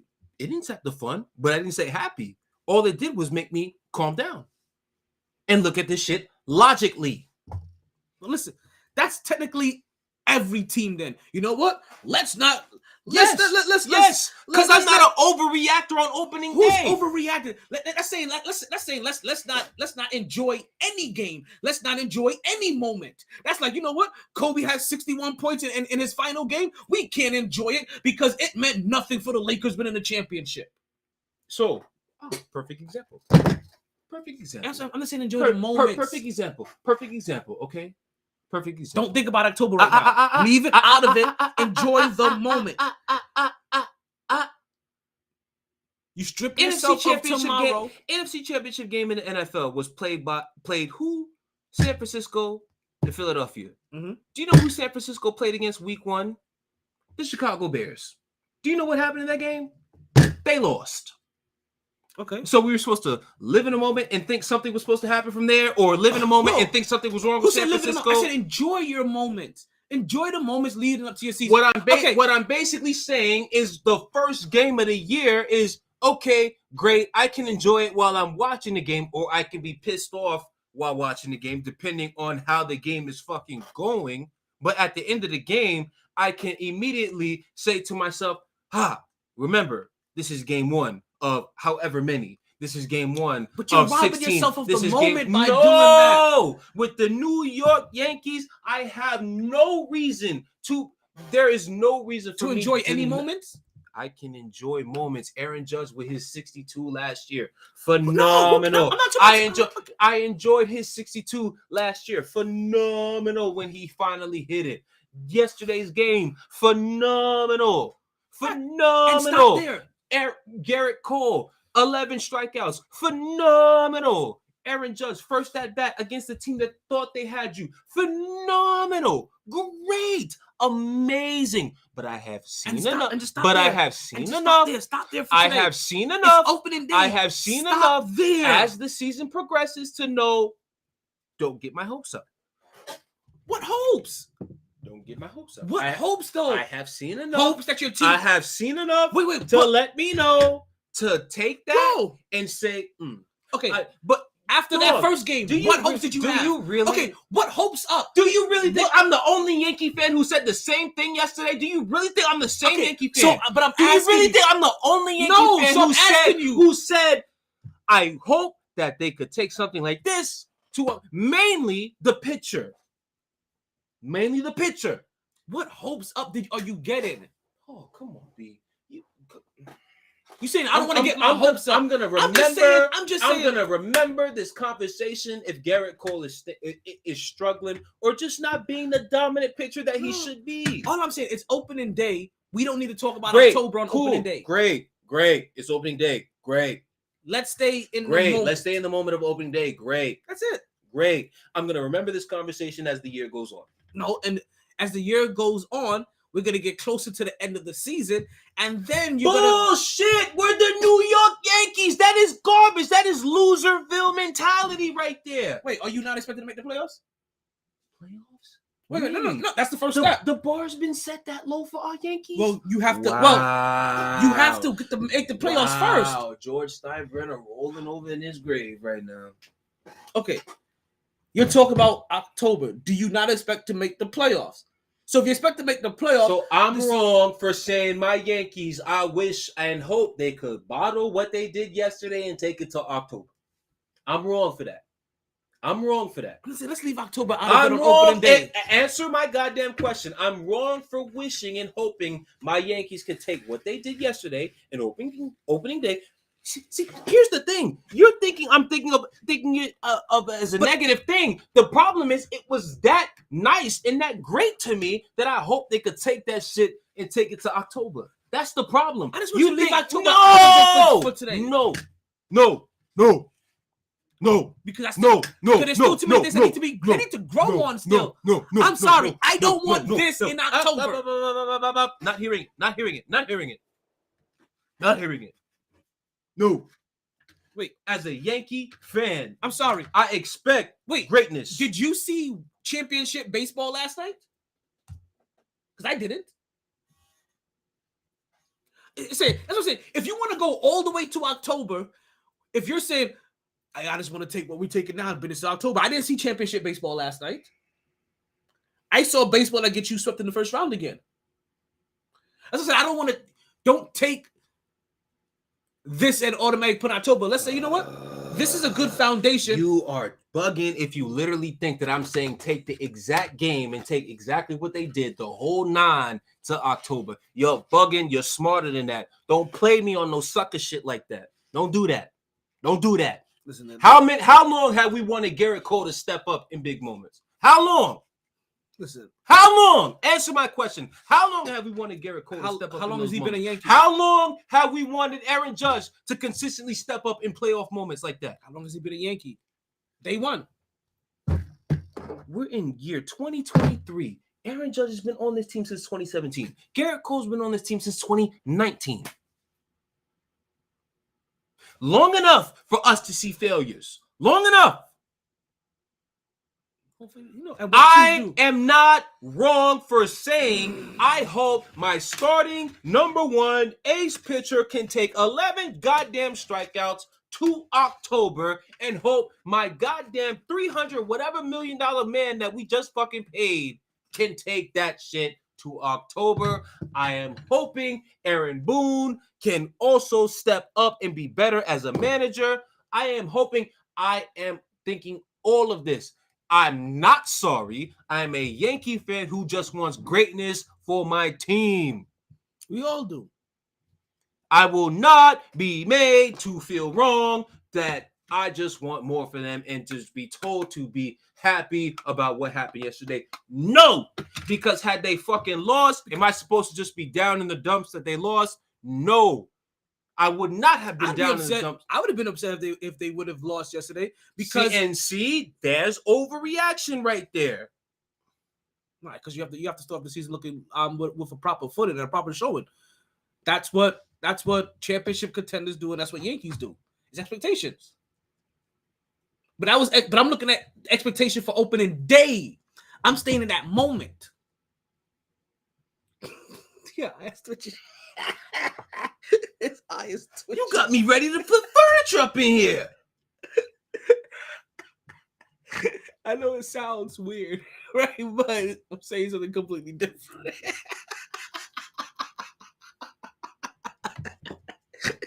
So now it would have been cool to overreact had they took a L, but because I'm happy that they did what they did and hope they take that and further it on throughout the season, I'm wrong. It's still not overreacting. I'm just reacting to the moment.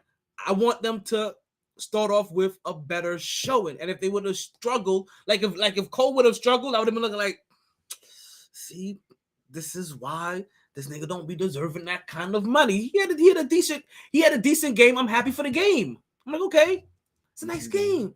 Decent game. Yeah. Decent game. Yeah. Do you know how many Yankees have went out there and put 11 strikeouts on opening day? Now see that's where you're bugging. See, you see, ladies and gentlemen, that's that bullshit right there that I'm talking about. That's that bullshit. You want me to live in the moment, and now you want to talk about, oh, he had a nice game. 11 goddamn strikeouts on opening day. There's a short. You know our history. He's on a very short list of guys who went out there and put 11 strikeouts on opening day. A very short list. I saw, if I remember correctly, I saw 5 other names of all the great Yankee pitchers that we've had. 5. So I'm wrong for hoping he could take something like that to October. Especially if we see them goddamn bastards in Houston again. I'm saying let's hold on to today.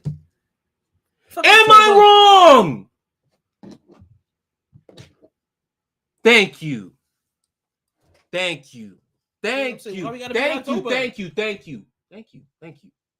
You realize Thank you. All year. Thank you. After every game, you're just gonna talk about October. Thank you. No. Thank you. That's a blanket statement, though.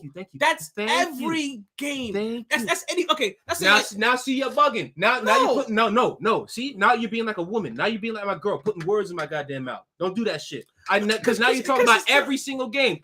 That game, I said. Now that's what. Live in the moment, right? Yeah. Live in the moment. So I'm taking something that happened in a moment and hoping that it goes to October. I'm literally taking this and going October. Let's stay away from. I'm saying let's stay away from October because you know what you're gonna say after game 2. I'm not really worried about the game 2. I'm more worried about October.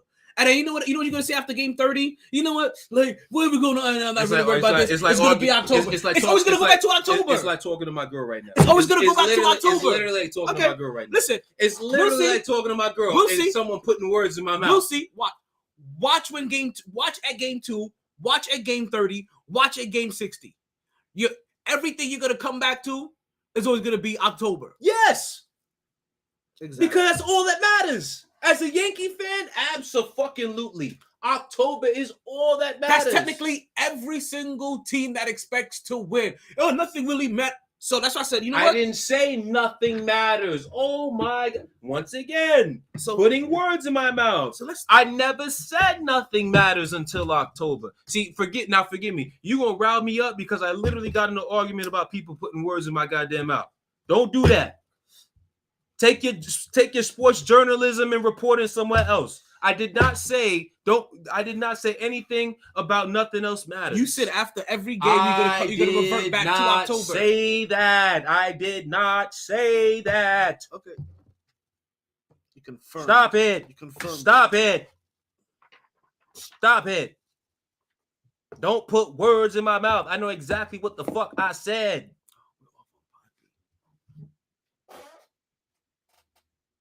Shout out to Podbean. Podbean, I love you. So it's safe to say you enjoyed last night's game. Yes, great game. I lived in the moment. But forgive me for after 10 minutes after I, really evaluated, it was just like, you know what? I hope they could take something like this to October. Forgive me. It's the natural fan in me. Okay. The natural Yankee fan in me. How did you feel about Volpe's play? The youngster that got called up. That's some inspiring shit. KJ, talking to you. Sorry, forgive me. My little brother texted me saying, "Yo, I'm going. Just keep an eye on my location. Not so keeping an eye on his location. Forgive me. You know, my little 15-year-old brother. You know what I'm saying? Like, eye on little nigga. Especially we got training in the morning. So how do you feel about Volpe's play? You know, hey. It went with the flow of the game. Nothing. You know me, dog. I'm not especially something early in the year. I'm not up to. Okay, I said. Okay, so let me ask you an easier question. Just to give you, Just to give you perspective. I'm saying things similar to when Mahomes first stepped onto the football field of like his very first game.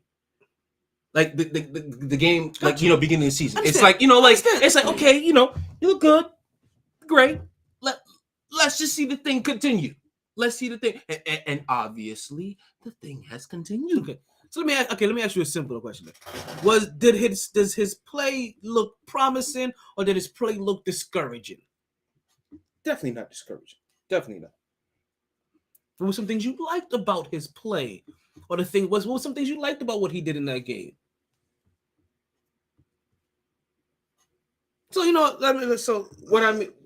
some things that I definitely like. He definitely didn't look like a liability at shortstop. Granted, to be real, I never really felt like a major downfall was play at shortstop. But if they felt like it would, and they felt like they could get an upgrade at that position, I am not mad at it. So as long as they feel it can be an upgrade and it turns out to be an upgrade, I'm cool with it. That's why breaking news. I am leaning as to relaxing in terms of any judgment. That's why I'm not big on early judgment on things. I'm not. Oh my big goodness! On Did she just get body slammed? The fuck? Oh, jump ball! God damn! All I know is I see Iowa's up by 2 with under a minute left to go in the game. 44 seconds left to go. 44.1 seconds to go with 2 minutes Lord left. Have mercy. This would be a big upset. Okay, so like I said, it's nothing to get too up. See, that's what I'm saying. It's not even about getting 2 up or 2 down. Yeah. Volpe had good play. He had some good problems. And what I mean, like, I'm talking about overall. Because the upgrade may not even be so much at play, but it may be all around injection of energy, youth, and athleticism, which is everything that Volpe brought. And those are the things I'm looking for, right? One, not only am I looking for, okay, opening day, let's see if all of your hard work, like all of the things that you've been putting in to get to this point, let's see if this can transition in opening day. Because I want to see. Now, I'm not gonna beat him up for it. No. But like, as one of the many factors as I watch opening day, right? Like, I'm not just watching it for a baseball game or let me see what this looks like in October. No, I want to see what this looks like on opening day. I want to see what the New York Yankees foundation looks like very first day, because it's a key to the foundation, and I want to see what that looks like. I want to see how Volpe performs. He stole a base. When's the last time you can say we had players that were stealing bases? I ain't gonna hold you. We had players that were stealing some bases last year, but it is what it is. Continue. We did start stealing some bases last year. We had no stolen. That was part of the reason why the Yankees was looking different than just getting the goddamn home run. We had no stolen bases the year before, like none. You know what I mean? So it's good to see that young injection of one energy, and then, like I said, the athleticism without having to be a 6'7", 250-pound wrestler. Right? Like, I'm sorry. Looking like you about to take on Triple H at WrestleMania 33. You know, but we have WrestleMania 39 coming up tomorrow and over the weekend, tomorrow and Sunday, actually. Right?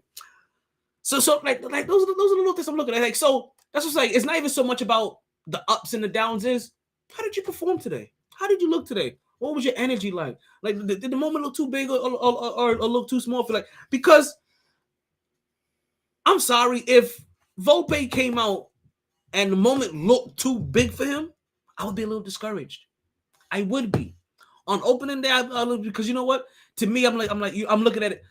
You know, he's taking a setback from how he was looking in preseason, right? Not how he's looking in October, but you know what?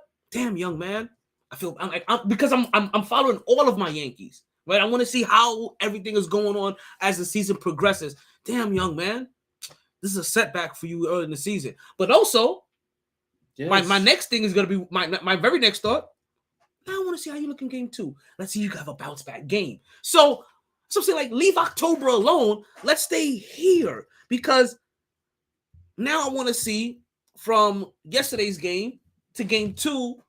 I want to see every building block. Like, you're already looking at the castle, and I'm like fuck the castle. Like give me all these building blocks in between, because these building blocks in between matter more. Because if this foundation isn't right, that castle's gonna be up regardless at the end of the year, right? Who's living in that motherfucking castle? If it's the Yankees or not, right? Or whose castle is standing, right? That's what's gonna matter. And all these building blocks it matters. That's what I'm saying.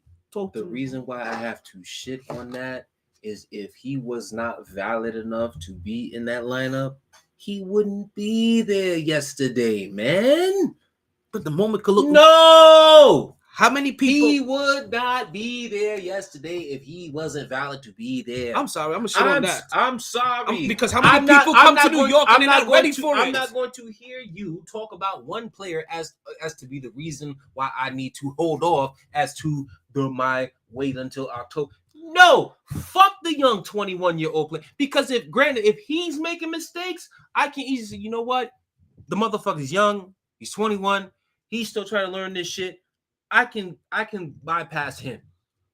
You, somebody who I'm giving $200-300 million to, no, you don't get a pass. You, who's getting my 2 outfielders who are literally getting $600 million between the 2 of you.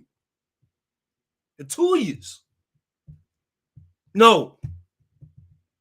My first baseman, who we just bended all the way over to get back here for another $20-30 million this year. No. My second baseman, who we're giving another $20-30 million. No. And in the common denominator, all of these guys have been here at least the last 3 years. All of them. And that's at least. The only reason I say at least is some of them literally just got here 3 years ago. Rizzo, LeMahieu, and Cole. So they already know what time it is. They know all of them need to step the fuck up and handle up in October. Ice in the veins. Caitlin Colbert just hit 2 clutch free throws. Just took South Carolina possibly out of here. It's 8.1 seconds. Yo! If this would be 41, 6, and 8. Yo! This is legendary. This is legendary right here. This is legendary. 41, 6, and 8 in the Final Four against a team who's going for back-to-back national championships and is 36-0 this year. This is legendary. I wish I could hear what they're saying. This is legendary. Yo, that's some 2K numbers. This is legendary right here. Who has the number 1 pick? Be a great question. That's not. We didn't know yet, would we? That's gonna come. We don't know yet. Damn. We don't know yet. Yo, if you don't have a reason to want to watch the WNBA draft this season to find out who the hell, well, I don't even know how the televised product is. But if you're not interested in the NBA draft, at least this season, to see who this number 1 pick is going to be, because if it's not Caitlin, I don't know who the fuck is going to be number 1. Like, if it's not Caitlin, then it's going to be then then Wilt Chamberlain is coming back from the dead and calling himself a transgender woman, and now he's playing college basketball. All of a sudden, he's trying to go number one. That's the only way she don't go number one. Sue Bird won the last 42 games. They're on a 42 game win streak. I mean, and Caitlin Clark of Iowa is about to blow that up. She owned them. Like, it's not a blowout. Damn, it's I knew I should have. God damn, I knew I should have betted on this fucking game. It's 77-73. It's not a blowout, but Caitlin got 41 by herself. What I mean by blow that up is, the fact that they just won 40. No. This is a great game, ladies and gentlemen. If you are not watching, shame on you for one. If you're not watching this game, shame on you if you're not watching this game. Damn, that's tough. Oh my God, talk to me nice, baby. Oh my God, Lord have mercy. They about to cry already. Look at that. She about to cry. She ready to cry. She gonna cry in the court. Sure. Oh yeah, she crying for sure. She gonna cry in the court. She may cry on the court. Like I'm telling you, she may just cry on the court, like for real, for real. Oh, that shoulder. What the hell's going on here? Oh man, this is gonna be tough. This is gonna be tough.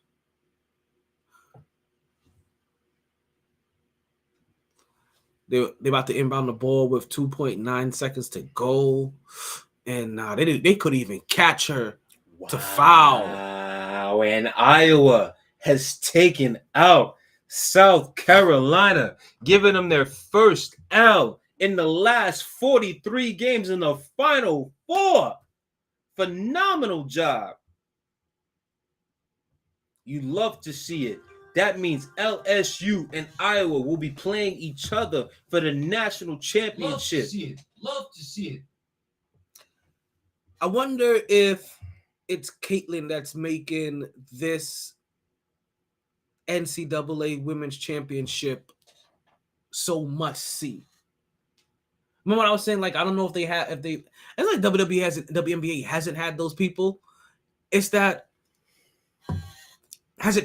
sometimes it don't the following doesn't transition over from college over to the pros. Sometimes I think that's what happens, and I wonder what. But it happens, it happens a little bit more every year, because it just takes time. It takes time. I wonder what kind of jump this is. Look, honest. Look. She's already. Yep. Can't even show her face. She's already crying. Look, she pulled a hammy, celebrated. Listen, you better stop it. You better not be like, damn.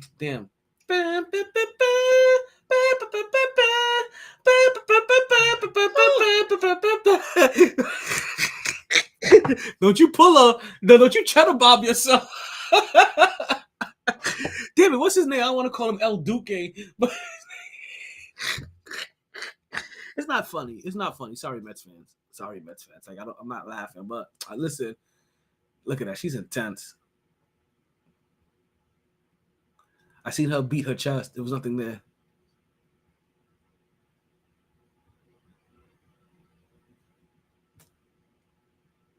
It was a little chest. You're right.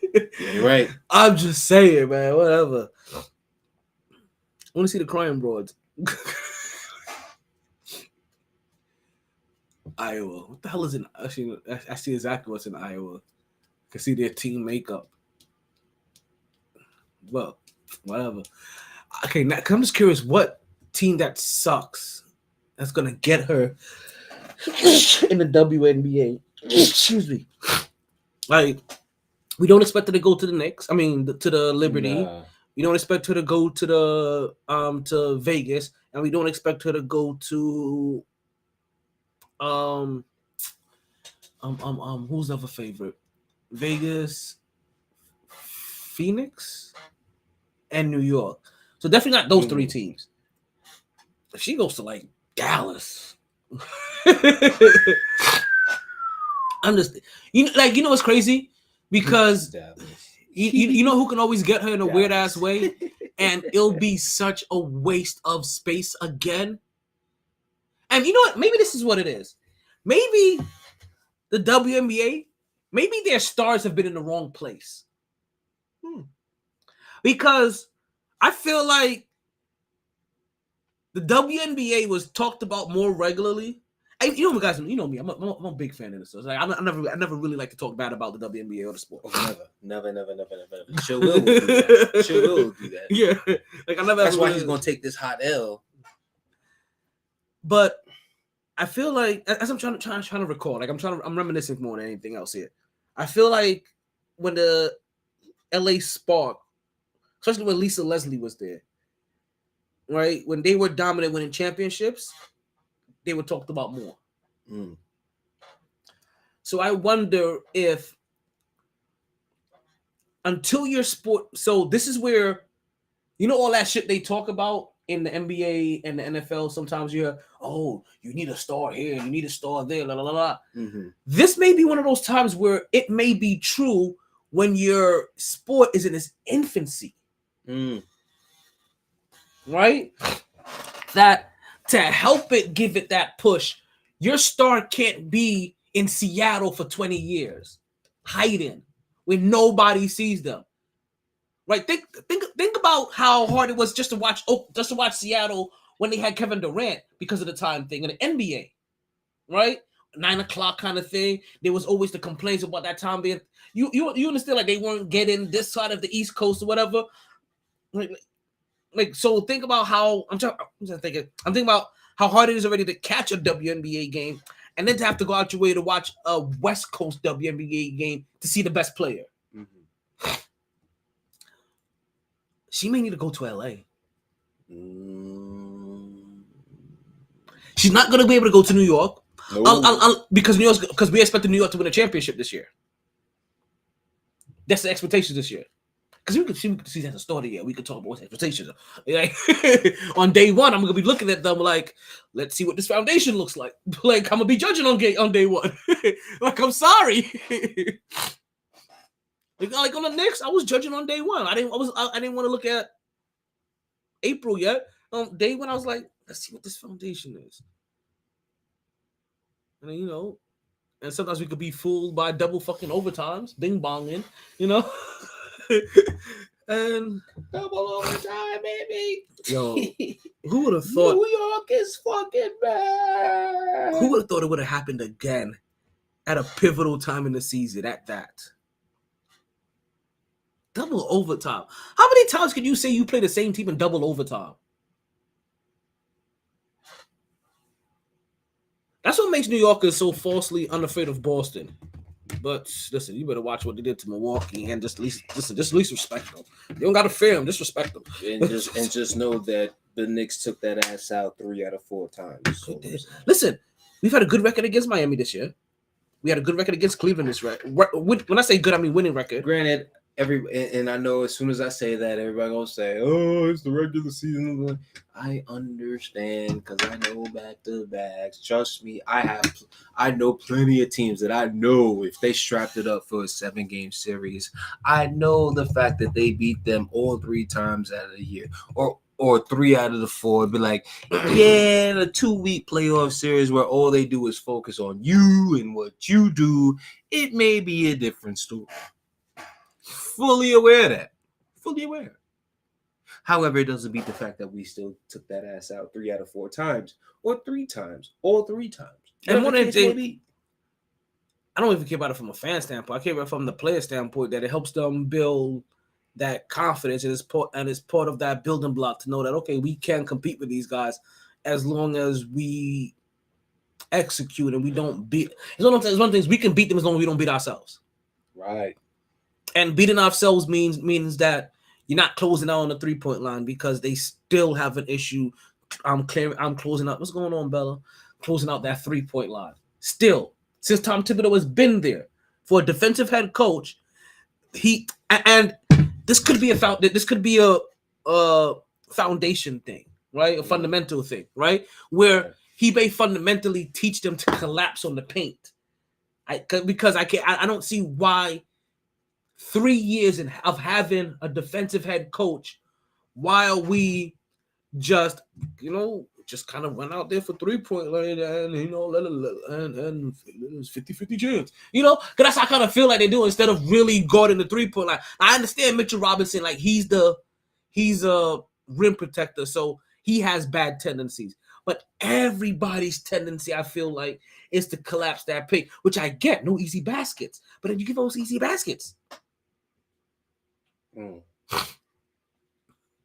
So we'll see. We'll see. Like I said, there's still some cleaning up to do. These last 6 games, I'm hoping 5 games are 4 games. Shit, I'm tripping. 1, 2, 4 games. 4 games. Wow. Yeah, we Knicks have 4 games before playoff time. Yeah, Brooklyn got 6. Looks like Miami has 5 left. And Cleveland has 4 as well. Playing Orlando pretty soon. They better hope they don't take 2 L's to Orlando. Listen, man. Yo. You know how I feel about the Orlando Magic, man. You know how I feel about the. I have them splitting with them. Because both games are in Orlando as well. Both games are in Orlando. Ooh, boy. So you know Orlando is going to be. What's going on, Jen? Let me some Jen. She got these eyes.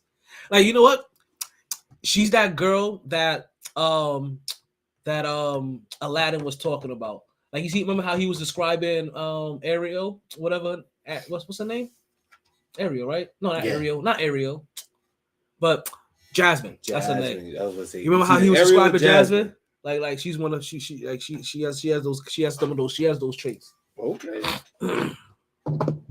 Like I told like, yo, she has these eyes and she has this hair.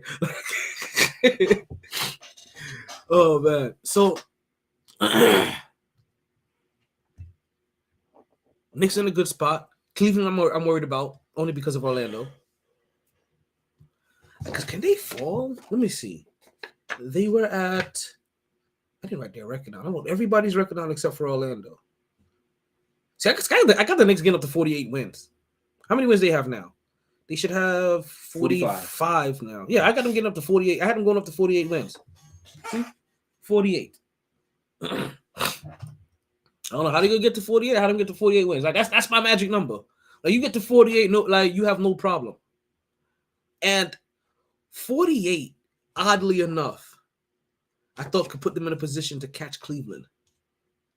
If Cleveland really just slips for some odd reason, and Cleveland already took, well, 1 loss too many. And you know who I like from Indiana? They don't say his name isn't said right. I mean, I don't know how he pronounces his name, but he probably says it right. But every time I see his name, I see it as Mataran. It's that young kid. I don't know if he's a rookie this year or if he was a rookie last year. But his name is, he call him Mathurin. Mataran. Brethren. Mataran. The young boy there. That dude. That dude is going. He's going to pop. He's going to pop. Let's see how he likes Indy. And the problem is, I feel especially with how the league going right now. Oh, can we the talk time is ticking when it comes to Halliburton and Young Bull. Because if they don't get that shit right to where they're a contender by the time, I'm talking like legit contender to the point where how they was challenging the Heat at one point. If it doesn't get there, you know how that goes. You know how that should go. Yeah, I like the young kid Mataran. You know what though? Not more than even Mataran. I like where this whole league is going. Right? I feel like the buddy system is gone. You see how many fights we've almost had this year? This whole the era of we're players that just got Twitter, so let's all be friends on Twitter, right? And actually be friends in real life and on Twitter is over with. Like now I just know you on Twitter. We ain't cool, we ain't buddy, and we damn sure ain't friends. Like, like we just. I don't think that it's that case. I think what it more is it's the opportunity to be able to quickly respond to something that someone says. If you say something, I easily have the access to say something right back. I think that's what it is. Not that it's legitimate hostility, unless it's a certain, but it's legitimate hostility on the court now. On the court, we're seeing like legitimate hostility. Don't now.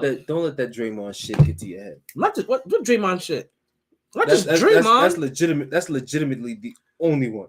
Draymond and they weren't the only guys. Draymond wasn't the only guy fighting this year. There was beef in Atlanta, right? There was beef in Memphis. There was beef in Memphis. There was beef in Golden State one time. There was also beef in Memphis and beef in Memphis. There was a lot of beef this year. Notice the common denominator and all of that, sir. Right?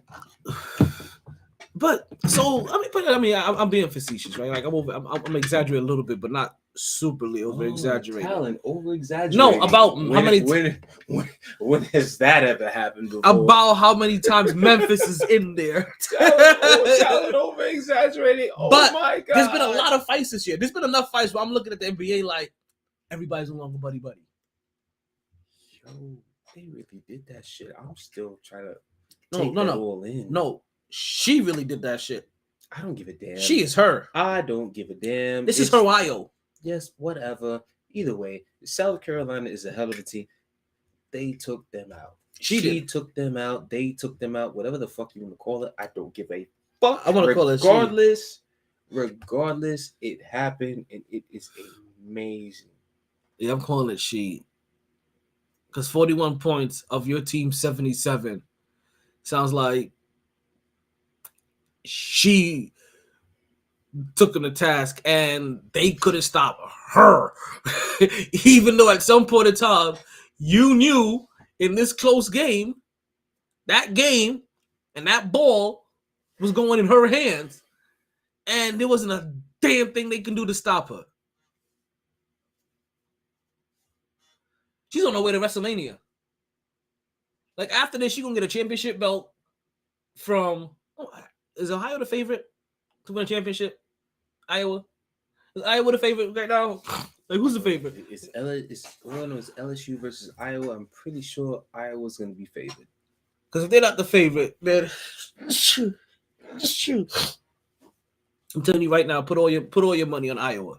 I'm talking about all of it, like a considerable amount. We're talking about 3 months rent. Put it right there on Iowa. If they're not, if Iowa isn't the favorite, I'm talking about put a considerable amount. Like listen, don't hold back. No holding back. No holding back. When you are gambler. Listen, seriously. Put like 3 months rent on Iowa. Listen, that's what I'm going to do. You got to, if they're an underdog, that is. That's the only stipulation. If they're not an underdog, then you better hold on to your damn money. Because it won't be worth it. But if they are, you risk that you risk that moving fee, that first, last, and security. Right? You risk that all on Iowa. I have a feeling somebody's going for her story. I'm gonna think that she's gonna make history by telling her story.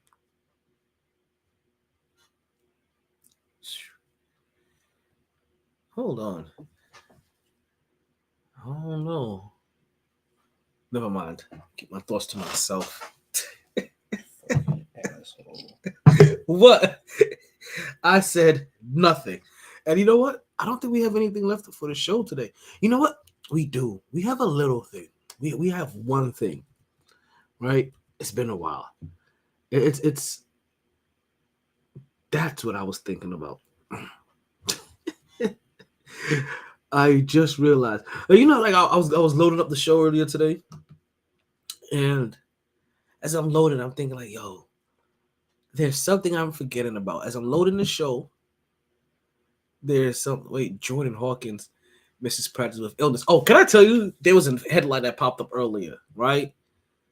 Florida player gonna miss XYZ time. What's going on, Mr. Dev? And I was like, oh my God, that sucks. Because automatically my mind went to Florida Atlantic. Then it went to the side. And I looked at it, and it was gymnastics. I was like, okay. Like, y'all can't just be dropping random Florida stories like that. Like, you're making people all nervous. And somebody did it on purpose to keep you glued to the tickler. Whoever's the tickler writer, right? Whoever's the tickler writer, they 100% did that on purpose. Right? They wanted us to think that it was a Florida basketball player because that's the important thing that's going on right now is basketball. And they wanted us to think that it was one of them. And they wanted us our eyes glued to the bottom of the screen. It was strategic. It really was. And I didn't appreciate it because I fell for it. Damn. Dawn. Fuck. I know. You can tell she's upset. She looked like she was crying a little too. Raging right now. So you can't get them all. Like, and she represented well. You know what I'm saying? You can't say that. Like I said, it wasn't a blowout, so that's good, right? And you could say it literally took historic. Lamarcus Aldridge announced his retirement for the second time. Right? I shouldn't have laughed because the first time was on some serious shit. Like he had that heart tumor or a heart issue or something like that, right? Yo, why can't I find this segment? I ain't gonna lie. I've been looking for a segment. I've been stalling to look for a segment, and I can't find the name of the segment, or I can't find the segment at all. I don't know why. Can I not think of? So now I was going through my mind, like, do I not know the name of my segment? Is that why I'm not seeing it? Like I'm looking for the wrong name, or is it not? Oh, you know what? And that's exactly what it was. I was looking for the wrong. Shoot. I was looking for the wrong name. That's my fault. That was completely my fault. But come one, come all to the only club meant for those who ball. The MyT Boom Boom Rooms, where there's a room for everybody that booms. Whether you're a vet or a beginner, the main criteria is I want winners.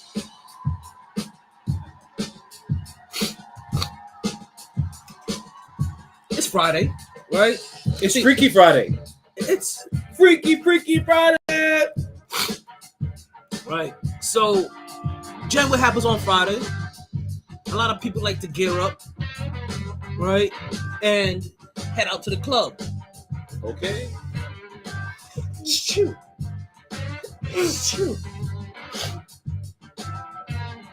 Now, what's going on, Mark? I see Mark popping up in the room. Mark, go to bed.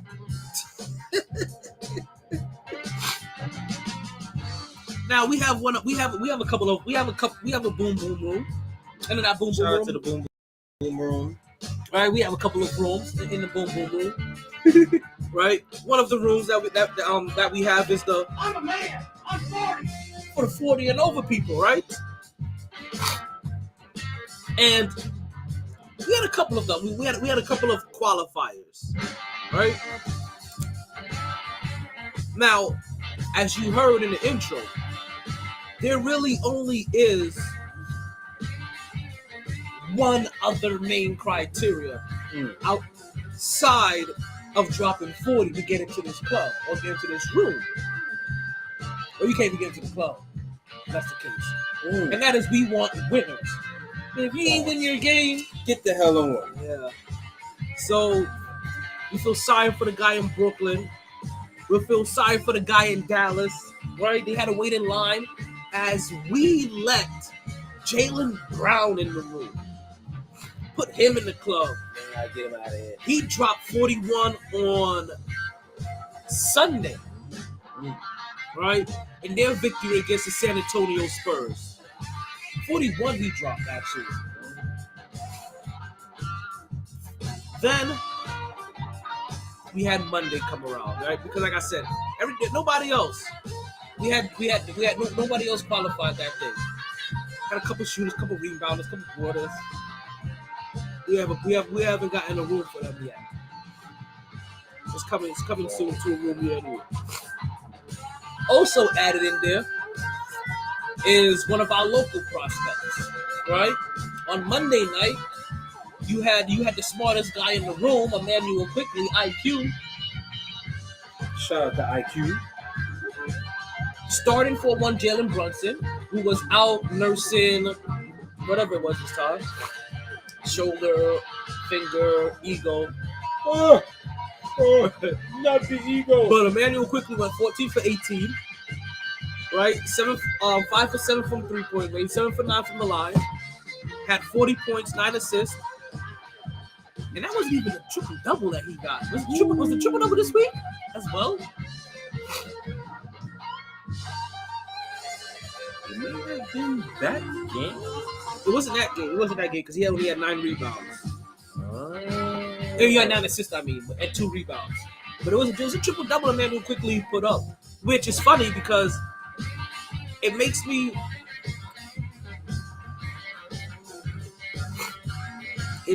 wonder if those numbers that he put up when he was starting, if those get added into consideration when he talk about him for 6th man of the year. Now, I know so I wonder if, and I'm pretty sure they are, right? That they go in depth into it enough to be like, well, these were his starting performances, so those weren't really in his 6th man of the year numbers. But how do you forget the performance though? It's like trying to have a jury retract a statement, right? Like, how do you forget the state? How do you forget the performance? Like, how do you forget the 51-point performance from the Milwaukee Bucks? Not named Giannis. One of the Holiday boys. He had a good old time. Holiday. Drew Holiday. 41 points, 8 assists. Reminding everybody, I matter. If only he reminded people like that last night. Let's see what happens in the playoffs. We're close enough. Let's see what happens in the playoffs. Because that's the only time they can redeem that is going to be when they see Boston in the playoffs. They're not going to have another chance before the rest of the season. Mercy. And that's what they probably were calling for was mercy. Oh, but the ref wasn't buying. If this was high school, and they said lock the cages, nigga. Y'all, and said, nigga, get your ass back over there. Get your ass whooped. That's what happened. Now, continuing the theme, right, of people that put up 40 points and what. Now, granted, so far outside of Sunday, everybody else that had 40 points put up were winners. So that was really good, right?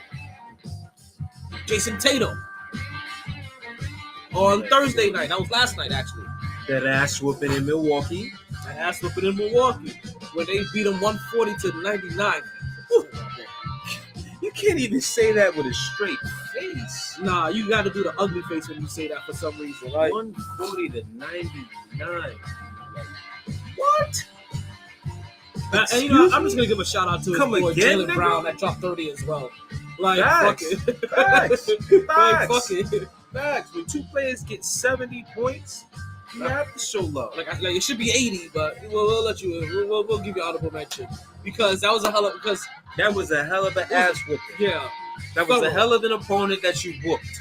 It's not like y'all whooped them at home. Y'all went in their home and whooped their ass like that. And we'll give Brandon Ingram the shout out for putting up the triple double, an over 30-point triple double.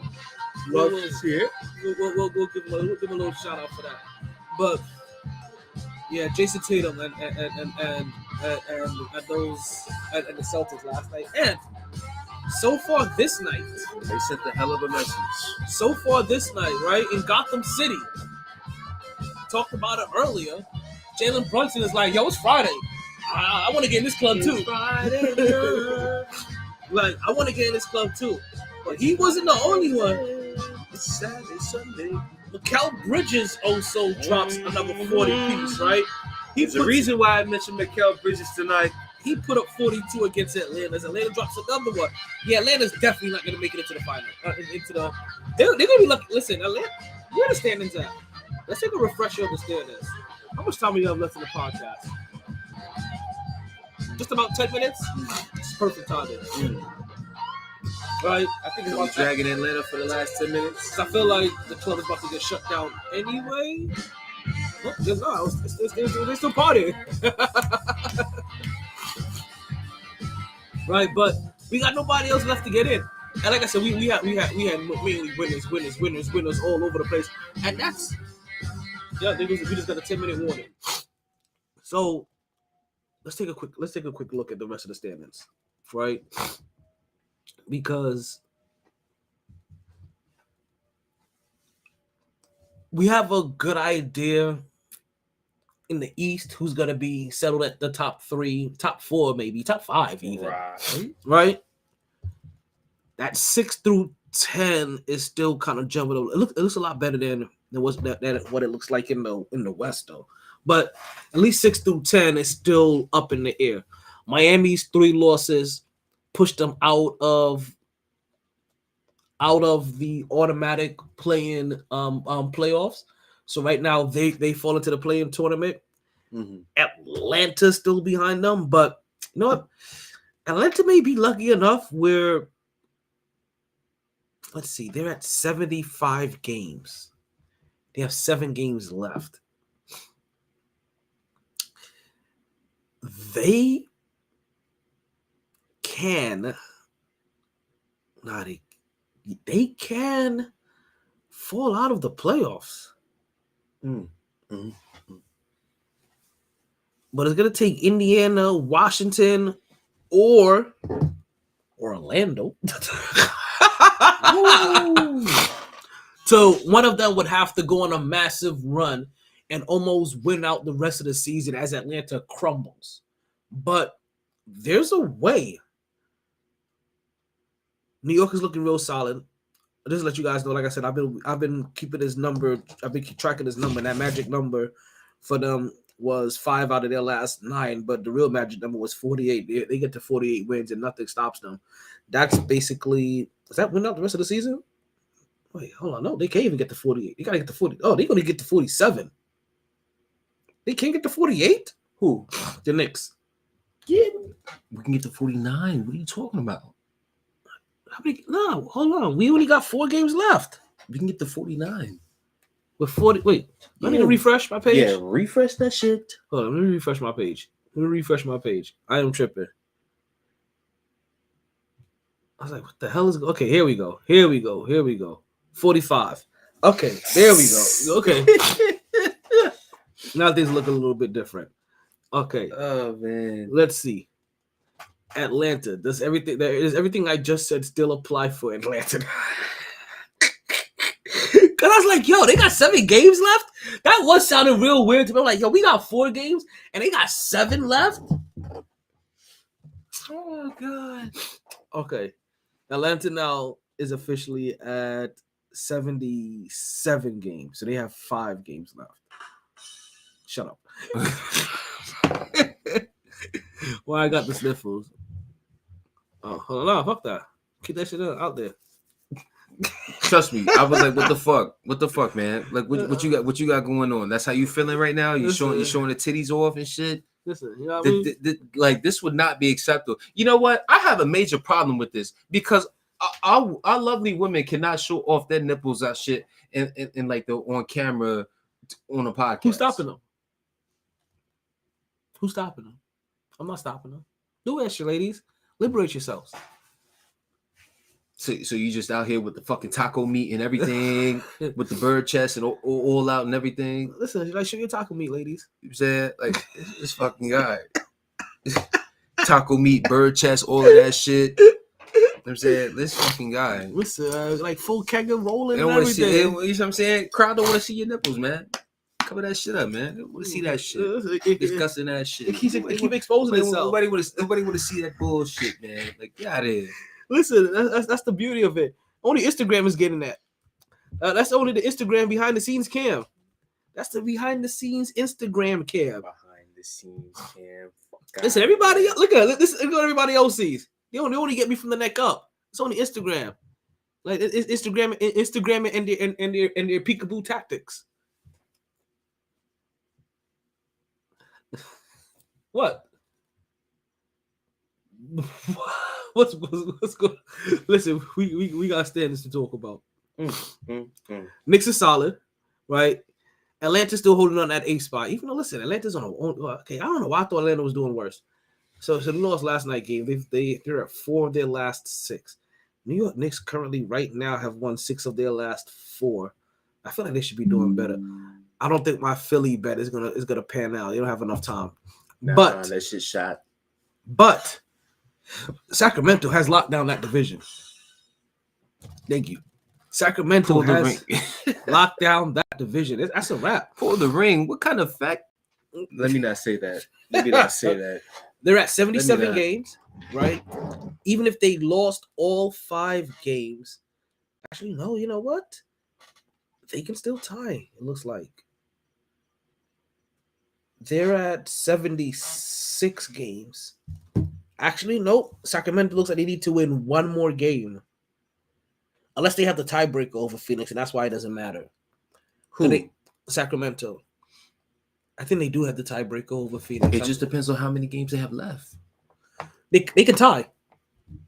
If Sacramento lost all their games and Phoenix won all of their games, right, then Sacramento and Phoenix can tie.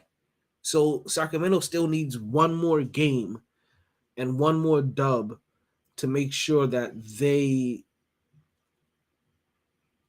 lock up that division.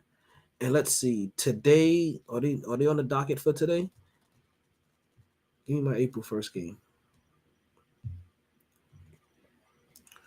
What does the April 1st schedule look like? The April Fool's schedule. Who's playing today? It's crazy because I really can't get past. Oh, you know what? It's a light schedule today. They must have known something was up for today. They must have known national championship was scheduled for April 1st. Because good. Look at the schedule. Good. I like 2 games, right? 2 games. Dallas, great. Good. Ooh. It's the Final 4. Sit your asses down. Like I said, NBA, I love you. How crazy right is that? now? Look at the kind of day it's gonna be for Miami. They have FAU playing, UM playing, and the Heat playing in the same night. But on Sunday, oh my God, Sunday. What? No, go back to who the Heat playing. Why do I feel like that's a little bit different for you? Because of who the Heat are playing. I didn't care about it. No, see, you brought that back up. I already moved on to Sunday. Who the Heat playing? They play Did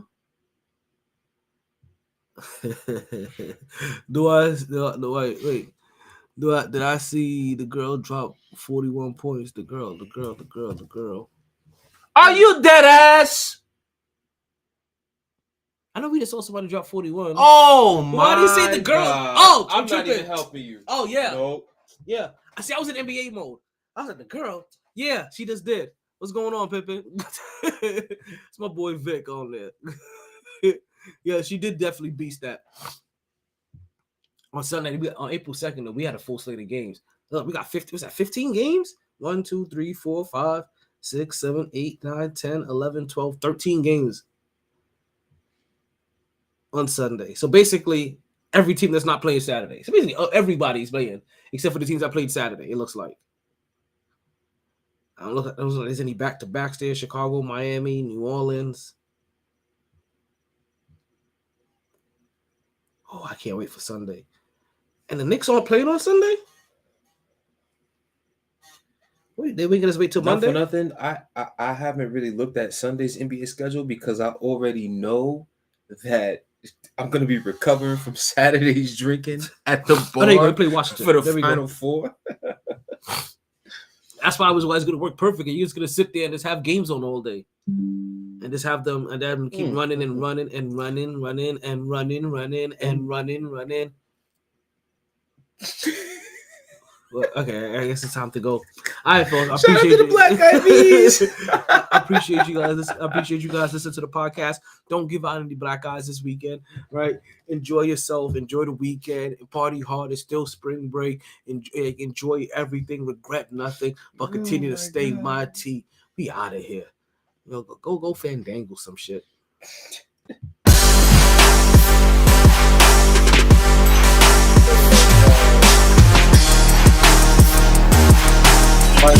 Nobody wants to see. Monica don't want to see the titties, man. Come up the goddamn titties, man. Come on. Bro, chest ass. Hey, yo.